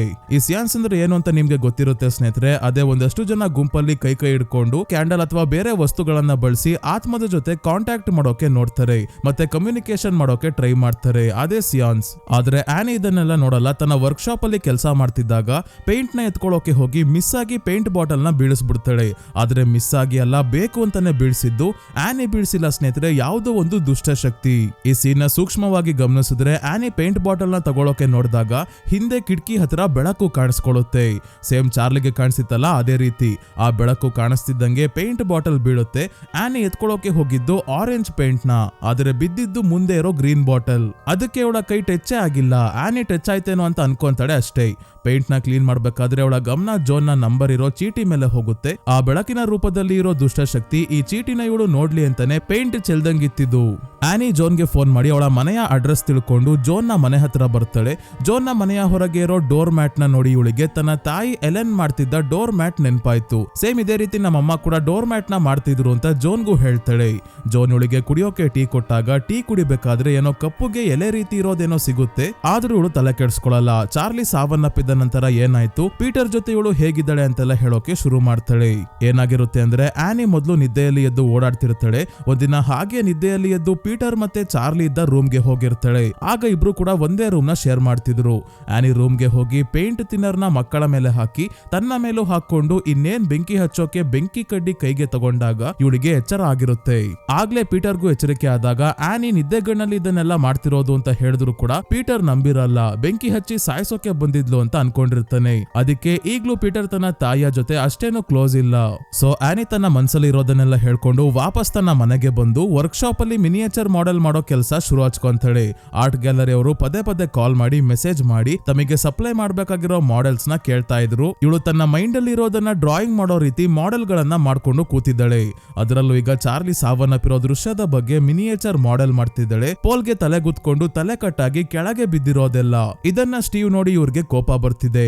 ಇದನ್ನ ಪೀಟರ್ ನೋಡಿದ್ರೆ ಅವನಿಗೆ ಮತ್ತೆ ಎಲ್ಲ ನೆನಪಾಗಿ ಮಾನಸಿಕ ಒತ್ತಡ ಜಾಸ್ತಿ ಆಗುತ್ತೆ. ಇದನ್ನೆಲ್ಲ ಬಿಟ್ಟು ಕೆಳಗೆ ಬಾ, ಅಡ್ಗೆ ನಾನೇ ಮಾಡಿದೀನಿ, ಬಂದು ತಿನ್ನೋದಾದರೆ ತಿನ್ನು, ಇಲ್ಲ ಏನ್ ಬೇಕಾದ್ರೂ ಮಾಡ್ಕೊ ಅಂತ ಹೇಳಿ ಹೋದಾಗ ಊಟ ಮಾಡೋಕೆ ಬರ್ತಾಳೆ. ಪೀಟರ್ ಅಪ್ಪ ಅಡ್ಗೆ ಚೆನ್ನಾಗ್ ಮಾಡಿದೀರಾ ಅಂತ ಸ್ವಲ್ಪ ಹಳೆದನ್ನೆಲ್ಲ ಪಕ್ಕಕ್ಕೆ ಇಟ್ಟು ಖುಷಿಯಾಗಿ ಇರೋಕೆ ಟ್ರೈ ಮಾಡ್ತಿದ್ದಾನೆ. ಆದ್ರೆ ಆನಿ ಸುಮ್ನೆ ಇಲ್ದಲೆ ಜಗಳ ಶುರು ಹಚ್ಕೊಂಡ್ಲು. ಆಕ್ಸಿಡೆಂಟ್ ಆಗಿದ್ದಕ್ಕೆ ನೀನೇ ಕಾರಣ ಅಂತ ನಾನೇನು ಹೇಳ್ತಿರ್ಲಿಲ್ಲ, ಬಂದ್ಬಿಟ್ಟು ಏನಾಯ್ತು ಅಂತ ಹೇಳಿ ಒಂದು ಸಾರಿ ಕೇಳಿದಿದ್ರೆ ಏನಾಗೋಗಿರೋದು, ನಾವು ಅರ್ಥ ಮಾಡ್ಕೊಂತಿದ್ವಿ, ಅದ್ಬಿಟ್ಟು ಮುಖ ಊದಿಸ್ಕೊಂಡು ಓಡಾಡ್ಬಿಟ್ರೆ ಎಲ್ಲ ಸರಿ ಹೋಗ್ಬಿಡುತ್ತಾ, ಸ್ವಲ್ಪ ಆಗಿರೋದಕ್ಕೆ ಜವಾಬ್ದಾರಿ ತಗೊಳ್ಳೋದು ಕಲ್ತ್ಕೊ ಅಂತ ಹೇಳ್ತಾಳೆ. ಪೀಟರ್ ಕೂಡ ಸುಮ್ನೆ ಇರಲ್ಲ. ಚಾರ್ಲಿ ಪಾರ್ಟಿಗೆ ಹೋಗಲ್ಲ ಅಂದ್ರು ಕಳ್ಸಿದ್ದು ನೀವೇ, ನೆನ್ಪಿದೆ ಅಲ್ವಾ ಅಂತಿದ್ದಂಗೆ ಆಯ್ತು ಅಂತ ಊಟ ಮಾಡ್ದಲ್ಲ ಎದ್ದು ಹೋಗ್ತಾಳೆ ಆನಿ. ಮುಂದಿನ ದಿನ ತನ್ನ ವರ್ಕ್ಶಾಪ್ಗೆ ಬೇಕಾಗಿರೋ ಕೆಲವು ವಸ್ತುಗಳನ್ನ ತಗೊಂಡ್ ಬರೋಕೆ ಸ್ಟೋರ್ಗೆ ಬಂದಿದ್ದಾಗ ಇಲ್ಲಿ ಜೋನ್ ನ ನೋಡಿ ಮಾತಾಡ್ಸೋಕೆ ಬರ್ಬೇಕಾದ್ರೆ ಜೋನ್ ಇವಳನ್ನ ನೋಡಿ ಓಡ್ ಬರ್ತಾಳೆ. ತುಂಬಾನೇ ಖುಷಿಯಾಗಿದ್ದಾಳೆ. ಯಾಕಂದ್ರೆ ಇವಳು ಒಂದು ಸಿಯಾನ್ಸ್ ಗ್ರೂಪ್ ಗೆ ಹೋಗಿರ್ತಾಳೆ. ಯಾವ್ದು ಅಂದ್ರೆ ಸ್ವಲ್ಪ ಸಮಯದ ಹಿಂದೆ ಆನಿಯಾ ಮನೆಗೂ ಯಾರೋ ಸಿಯಾನ್ಸ್ ಬಗ್ಗೆ ಪಾಂಫ್ಲೆಟ್ ನ ಇಟ್ಟು ಹೋಗಿದ್ರಲ್ಲ, ಅದೇ ಸಿಯಾನ್ಸ್ ಗೆ ಹೋಗಿ ಆತ್ಮಗಳ ಜೊತೆ ಹೇಗೆ ಮಾತಾಡೋದು ಅನ್ನೋದನ್ನ ಕಲ್ತ್ಕೊಂಡು ಬಂದಿರೋ ಜೋನ್ ತನ್ನ ಮೊಮ್ಮಗನ ಆತ್ಮವನ್ನ ಕಾಂಟ್ಯಾಕ್ಟ್ ಮಾಡಿ ಮಾತಾಡಿದ್ದಾಳೆ. ಅದಕ್ಕೆ ಇಷ್ಟೊಂದು ಖುಷಿಯಾಗಿರೋದು. ಆನಿಗೆ ಇದೆಲ್ಲ ನಂಬೋಕ್ ಆಗ್ತಿಲ್ಲ. ಅದಕ್ಕೆ ಜೋನ್ ನಾನು ಲೈವ್ ಆಗಿ ಸಿಯಾನ್ಸ್ ಹೇಗೆ ಮಾಡೋದು ಅಂತ ತೋರಿಸ್ತೀನಿ ಬಾ ಅಂತ ಹೇಳಿ ಆನಿನ ತನ್ನ ಮನೆಗೆ ಕರ್ಕೊಂಡ್ ಬರ್ತಾಳೆ. ಲೈಟ್ಸ್ ಆಫ್ ಮಾಡಿ ಕ್ಯಾಂಡಲ್ ಹಚ್ಚಿ ಇಟ್ಟು ಒಂದು ಗ್ಲಾಸ್ ನ ಬಳಸ್ತಾರೆ ತನ್ನ ಮೊಮ್ಮಗನನ್ನ ಕಾಂಟ್ಯಾಕ್ಟ್ ಮಾಡೋಕೆ. ಜಾನ್ ತನ್ನ ಮೊಮ್ಮಗನ ಆತ್ಮವನ್ನ ಕರೆದು ನೀನು ಇಲ್ಲೇ ಇದ್ರೆ ಗ್ಲಾಸ್ ನ ಮೂವ್ ಮಾಡು ಅಂತಿದ್ದಂಗೆ ಗ್ಲಾಸ್ ತಂತಾನೆ ಮೂವ್ ಆಯ್ತು. ಅದೃಶ್ಯವಾಗಿರೋ ಮೊಮ್ಮಗ ಆನಿಯ ಮುಖಕ್ಕೆಲ್ಲ ಗಾಳಿ ಊದ್ತಾನೆ. ಆಮೇಲೆ ಗ್ಲಾಸ್ ನ ಪದೇ ಪದೇ ಮೂವ್ ಮಾಡ್ತಿದ್ದಾನೆ. ಇದೆಲ್ಲ ನೋಡಿ ಆನಿ ಶಾಕ್ ಆಗಿದ್ದಾಗ ಜೋ ನಿನ್ನ ಹಳೆ ಚಾಕ್ ಬೋರ್ಡ್ ನ ತಂದಿದ್ದೀನಿ, ಚಾಕ್ ತಗೊಂಡು ನೀನು ಏನ್ ಹೇಳ್ಬೇಕೋ ಹೇಳು ಅಂತಿದ್ದಾಗ ಚಾಕ್ ತಂತಾನೆ ಮೂವ್ ಆಗಿ ಐ ಲವ್ ಯು ಗ್ರ್ಯಾಂಡ್ ಮಾ ಅಂತ ಬರಿತಾ ಇದ್ದಾನೆ ಮೊಮ್ಮಗ. ಇಲ್ಲಿ ಮೂವಿ ನೋಡ್ಬೇಕಾದ್ರೆ ಒಂದು ವಿಷಯ ನಾವು ಮಿಸ್ ಮಾಡ್ಕೊಂತೀವಿ ಸ್ನೇಹಿತರೆ, ಅದೇನಂದ್ರೆ ಜೋನ್ ಹೇಳಿದ್ಲು ಇದು ತಮ್ಮ ಮೊಮ್ಮಗನ ಹಳೆ ಚಾಕ್ ಬೋರ್ಡ್ ಅಂತ. ಆದ್ರೆ ಇದು ಸುಳ್ಳು. ಯಾಕಂದ್ರೆ ಆನಿನ ಸ್ಟೋರ್ ಹತ್ರ ಭೇಟಿಯಾದಾಗ ಆಗ ತಾನೆ ಇವಳು ಕೂಡ ಚಾಕ್ ಬೋರ್ಡ್ ನ ತಗೊಂಡು ಕಾರ್ ಡಿಕ್ಕಿಯಲ್ಲಿ ಇಟ್ಟಿರ್ತಾಳೆ. ಹಾಗಾದ್ರೆ ಜೋನ್ ನ ಉದ್ದೇಶ ಸರಿ ಇಲ್ಲ, ಇವಳೇನೋ ಮಾಡಬಾರ್ದು ಮಾಡೋಕೆ ಹೊರಟಿದ್ದಾಳೆ ಅನ್ನೋದು ನಮ್ಗೆ ತಿಳಿಯುತ್ತೆ. ಇದನ್ನ ನೋಡಿ ಆನಿ ತಲೆ ಸುತ್ತು ಬೀಳೋದೊಂದು ಬಾಕಿ ಆ ರೀತಿ ಆಡ್ತಿದ್ದಾಳೆ. ಜೋನ್ ಸಿಯಾನ್ಸ್ ನ ಅರ್ಧಕ್ಕೆ ನಿಲ್ಸಿ ಆನಿಗೆ ನೀನು ಕೂಡ ಹೀಗೆ ನಿನ್ನ ಮಗಳನ್ನ ಕಾಂಟ್ಯಾಕ್ಟ್ ಮಾಡಬಹುದು, ಯಾಕಂದ್ರೆ ಅವಳು ಸಾವನ್ನಪ್ಪಿದ್ದಾಳೆ ಅಂತ ನೀನ್ ಅನ್ಕೊಂಡಿರ್ಬೋದು, ಆದ್ರೆ ಅವಳು ಯಾವಾಗ್ಲೂ ನಿನ್ ಜೊತೆನೆ ಇರ್ತಾಳೆ ಅಂತ ಹೇಳ್ತಾಳೆ. ಅಷ್ಟೇ ಅಲ್ಲ ಸಿಯಾನ್ಸ್ ಹೇಗೆ ಮಾಡ್ಬೇಕು ಅಂತ ಹೇಳಿ ಒಂದು ಪೇಪರ್ ಅಲ್ಲಿ ಮಂತ್ರವಿದೆ, ಇದನ್ನ ಓದ್ಬೇಕು, ಆಗ ವರ್ಕ್ ಆಗುತ್ತೆ, ಮತ್ತೆ ನಿನ್ ಗಂಡ ಮಗ ಕೂಡ ಸಿಯಾನ್ಸ್ ಅಲ್ಲಿ ಭಾಗಿಯಾಗಿರ್ಬೇಕು ಅಂತ ಹೇಳಿ ಕಳಿಸ್ತಾಳೆ. ಇವತ್ ರಾತ್ರಿ ಆನಿ ಮತ್ತೆ ಸ್ಟೀವ್ ಮಲಗಿದ್ದಾಗ, ಅಂದ್ರೆ ಸ್ಟೀವ್ ಮಲಗಿದ್ದಾರೆ ಅಷ್ಟೇ, ಆನಿಗೆ ನಿದ್ದೆ ಬರ್ತಿಲ್ಲ. ಜೊತೆಗೆ ಈಗ ಇವಳಿಗೆ ತುಂಬಾನೇ ಇರುವೆಗಳು ಓಡಾಡ್ತಿರೋದು ಕಾಣಿಸ್ತಾ ಇದೆ.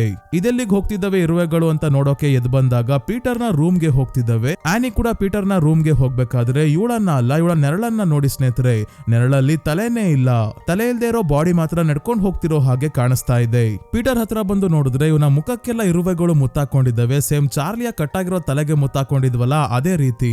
ಇದನ್ನ ನೋಡಿ ಶಾಕ್ ಆಗಿ ನಿಂತಿದ್ದಾಗ ಪೀಟರ್ಗೆ ಎಚ್ಚರಿಕೆ ಆಯ್ತು. ಇದೇನಪ್ಪ ಮತ್ತೆ ನಿದ್ದೆಗಣ್ಣಲ್ಲಿ ಎದ್ ಬಂದಿದ್ದಾರೆ, ಇನ್ನೇನ್ ಮಾಡ್ತಾರೋ ಅಂತ ಇವನ್ಗೆ ಭಯ ಆಗ್ತಿದೆ.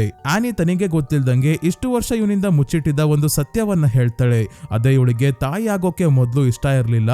ಪೀಟರ್ ಹೊಟ್ಟೆಯಲ್ಲಿ ಇದ್ದಾಗ ಅಬೋರ್ಷನ್ ಮಾಡಿಸ್ಕೊಳ್ಳೋಕೆ ಟ್ರೈ ಮಾಡಿರ್ತಾಳೆ. ಈ ವಿಷಯ ಇವನಿಗೆ ಹೇಳ್ತಿದ್ದಂಗೆ ನನ್ನ ಸಾಯಿಸೋಕೆ ನೋಡಿದ್ರ ಅಂತ ಕಿರ್ಚಾಡ್ತಿದ್ದಾನೆ. ಇವಳು ಹಾಗೇನು ಇಲ್ಲ, ನಾನು ನಿನ್ನ ಕಾಪಾಡೋಕೆ ನೋಡಿದ್ದು ಅಂತ ಹೇಳ್ಬೇಕಾದ್ರೆ ಇಬ್ಬರ ದೇಹದ ಮೇಲೂ ಪೇಂಟ್ ತಿನ್ನರ್ ಚೆಲ್ಲಿದೆ. ಆನಿ ಬೆಂಕಿ ಹಚ್ತಿದ್ದಂಗೆ ಇವಳಿಗೆ ನಿದ್ದೆಯಿಂದ ಎಚ್ಚರಿಕೆ ಆಯ್ತು. ಎಚ್ಚರ ಆಗ್ತಿದ್ದಂಗೆ ಜೋನ್ ಹೇಳಿದ ರೀತಿ ಸಿಯಾನ್ಸ್ ನ ಮೊದಲು ಒಬ್ಳೆ ಟ್ರೈ ಮಾಡಿದಾಗ ಚಾರ್ಲಿನ ಕಾಂಟ್ಯಾಕ್ಟ್ ಮಾಡಿದಳೆ. ಅದಕ್ಕೆ ತಕ್ಷಣ ಪೀಟರ್ ಮತ್ತೆ ಸ್ಟೀವ್ ನ ಎಚ್ಚರಗೊಳಿಸಿ ಟೇಬಲ್ ಹತ್ರ ಕರ್ಕೊಂಡ್ ಬಂದು ಇವರ ಜೊತೆ ಸಿಯಾನ್ಸ್ ಮಾಡೋಕೆ ನೋಡ್ತಿದ್ದಾಳೆ. ಆದ್ರೆ ಸ್ಟೀವ್ ಇದನ್ನೆಲ್ಲ ನಂಬಲ್ಲ, ಸಿಯಾನ್ಸ್ ಗೆ ಒಪ್ಪೋದು ಇಲ್ಲ. ಇವಳು ತುಂಬಾನೇ ರಿಕ್ವೆಸ್ಟ್ ಮಾಡ್ಕೊಂಡು ಸ್ಟೀವ್ ಗೆ ಸಿಯಾನ್ಸ್ ಮಾಡೋದಕ್ಕೆ ಒಪ್ಸಿ 3 ಜನ ಕೈ ಹಿಡ್ಕೊಂಡಾಗ ಜೋನ್ ಆ ಪೇಪರ್ ಅಲ್ಲಿ ಒಂದು ಮಂತ್ರ ಇದೆ, ಅದನ್ನ ಓದ್ಬೇಕು ಅಂತ ಹೇಳಿದ್ಲಲ್ಲ, ಅದನ್ನ ಮೊದ್ಲೇ ಓದಿದ್ದಾಳೆ. ಅದಕ್ಕೆ ಈಗ ಡೈರೆಕ್ಟ್ ಆಗಿ ಚಾರ್ಲಿನ ಮಾತಾಡಿಸ್ತಾ ಇದ್ದಾಳೆ. ಪೀಟರ್ಗೆ ತನ್ನ ಹತ್ರ ಯಾರೋ ಇರೋ ಹಾಗೆ ಅನುಭವ ಆಗ್ತಾ ಇದೆ. ಇವಳು ಕೂಡ ಜೋನ್ ನ ರೀತಿ ಗ್ಲಾಸ್ ನ ಮೂವ್ ಮಾಡೋಕೆ ಹೇಳಿದಾಗ ಗ್ಲಾಸ್ ಮೂವ್ ಆಯ್ತು. ಮುಂದೆ ಇರೋ ಕ್ಯಾಂಡಲ್ ಜೋರಾಗಿ ಉರಿಯುತ್ತೆ. ಇದನ್ನೆಲ್ಲ ನೋಡಿ ಪೀಟರ್ ಹೆದರುಕೊಂಡು ಅಳ್ತಾ ಕಿರ್ಚಾಡ್ತಾ ಇದ್ದಾನೆ. ಸ್ಟೀವ್ ಅಂತೂ ಇದು ಹೇಗ್ ಸಾಧ್ಯ ಅಂತ ಟೇಬಲ್ ಕೆಳಗೆ ಏನಾದ್ರೂ ಫಿಕ್ಸ್ ಮಾಡಿದಳ ಅಂತ ಕೆಳಗೆ ಬಗ್ಗೆ ನೋಡ್ತಿದ್ದಾಗ ಆನಿನ ಚಾರ್ಲಿ ಪೊಸೆಸ್ ಮಾಡ್ಕೊಂತಾಳೆ. ಆನಿಯ ವಾಯ್ಸ್ ಕೂಡ ಚಾರ್ಲಿಯ ರೀತಿ ಬರ್ತಿದೆ. ಆದ್ರೆ ಪೀಟರ್ ಹೆದರುಕೊಂಡು ಅಳ್ತಾ ಇರೋದು ನೋಡಿ ಸ್ಟೀವ್ ನೀರನ್ನ ತಗೊಂಡ್ ಬಂದು ಇವಳ ಮುಖಕ್ಕೆ ಎರಚಿದಾಗ ಎಲ್ಲ ನಾರ್ಮಲ್ ಆಯ್ತು. ಸ್ಟೀವ್ ಪೀಟರ್ ನ ಇವನ ರೂಮ್ ಗೆ ಕರ್ಕೊಂಡು ಹೋಗ್ತಾರೆ. ಆನಿಯ ವರ್ಕ್ಶಾಪ್ ಅಲ್ಲಿ ಇವಳು ಚಾರ್ಲಿಯ ಅಪಘಾತದ ಮಿನಿಯೇಚರ್ ಮಾಡೆಲ್ ಮಾಡಿದ್ಲಲ್ಲ, ಅದರಲ್ಲಿ ಇದ್ದ ಚಾರ್ಲಿಯ ತಲೆ ಈಗ ಇಲ್ಲ. ಯಾಕೆ ಅಂತ ಕೊನೆಯಲ್ಲಿ ಗೊತ್ತಾಗುತ್ತೆ. ಇಲ್ಲಿವರೆಗೂ ಏನೇನ್ ನೋಡಿದೀವೋ ಅದಕ್ಕೆಲ್ಲ ಕೊನೆಯಲ್ಲಿ ಕನೆಕ್ಷನ್ ಸಿಗುತ್ತೆ ಸ್ನೇಹಿತರೆ. ಈಗ ಮತ್ತೊಂದು ಗೋಡೆ ಮೇಲೆ ಲಿಫ್ಟಾಚ್ ಪ್ಯಾಂಡಮೋನಿಯಂ ಅಂತ ಬರ್ದಿದೆ. ಇದು ಎರಡು ಕೂಡ ಬೇರೆ ಬೇರೆ ಲ್ಯಾಂಗ್ವೇಜ್ ನ ಪದ. ಲಿಫ್ಟಾಚ್ ಹೀಬ್ರೂ ವರ್ಡ್ ಆಗಿದೆ. ಓಪನ್ ಮಾಡೋದು ಅಥವಾ ಅನ್ಲಾಕ್ ಮಾಡೋದು ಅಂತ ಅರ್ಥ. ಪ್ಯಾಂಡಮೋನಿಯಂ ಅನ್ನೋದು ಕೂಡ ಗ್ರೀಕ್ ಮತ್ತೆ ಲ್ಯಾಟಿನ್ ನ ಎರಡು ಬೇರೆ ಬೇರೆ ಪದ ಒಟ್ಟಿಗೆ ಸೇರಿ ಆಗಿರೋ ಒಂದು ಪದ. ಇದೇನು ಅಂದ್ರೆ ನರಕದಲ್ಲಿ ಡೀಮನ್ ಗಳಿರೋ ಜಾಗ. ಈ ಲಿಫ್ಟಾಚ್ ಪ್ಯಾಂಡಮೋನಿಯಂ ಕೂಡ ನರಕದ ಪೋರ್ಟಲ್ ಓಪನ್ ಮಾಡಿ ಡೀಮನ್ ಗಳನ್ನ ಭೂಮಿಗೆ ಆಹ್ವಾನಿಸೋಕೆ ಸಹಾಯ ಮಾಡುತ್ತೆ. ಸೊ ಮುಂದಿನ ದಿನ ಸ್ಕೂಲಲ್ಲಿ ಪೀಟರ್ಗೆ ಚಾರ್ಲಿ ಮತ್ತೆ ಆನಿ ಹತ್ರ ಕಾಣಿಸ್ಕೊಂಡ ಅದೇ ಬೆಳಕು ಕಾಣಿಸ್ಕೊಂತಾ ಇದೆ. ಅಂದ್ರೆ ಇವರ ಮನೆಯಲ್ಲಿ ಇರೋ ಡೀಮನ್ ಆ ದುಷ್ಟ ಶಕ್ತಿ ಇವನ ಹಿಂದೆ ಬಿದ್ದಿದೆ. ಅಷ್ಟೇ ಅಲ್ಲ, ಗ್ಲಾಸ್ ರಿಫ್ಲೆಕ್ಷನ್ ಅಲ್ಲಿ ಇವನು ಸ್ಮೈಲ್ ಮಾಡ್ತಿರೋ ಹಾಗೆ ಕಾಣ್ತಿದೆ. ಇದನ್ನ ನೋಡಿ ಇವನು ಹೆದರುಕೊಂಡು ತನ್ನ ಡೆಸ್ಕ್ ಇಂದ ಮೇಲೆ ಎದ್ದ. ಟೀಚರ್ ಏನಾಯ್ತಪ್ಪ ಅಂದಾಗ ವಾಶ್ರೂಮ್ ಗೆ ಹೋಗ್ಬೇಕು ಅಂತ ಹೇಳಿ ಹೊರಗೆ ಬಂದು ತನ್ನ ತಂದೆ ಸ್ಟೀವ್ ಗೆ ಅಳ್ತಾ ಫೋನ್ ಮಾಡ್ತಾನೆ.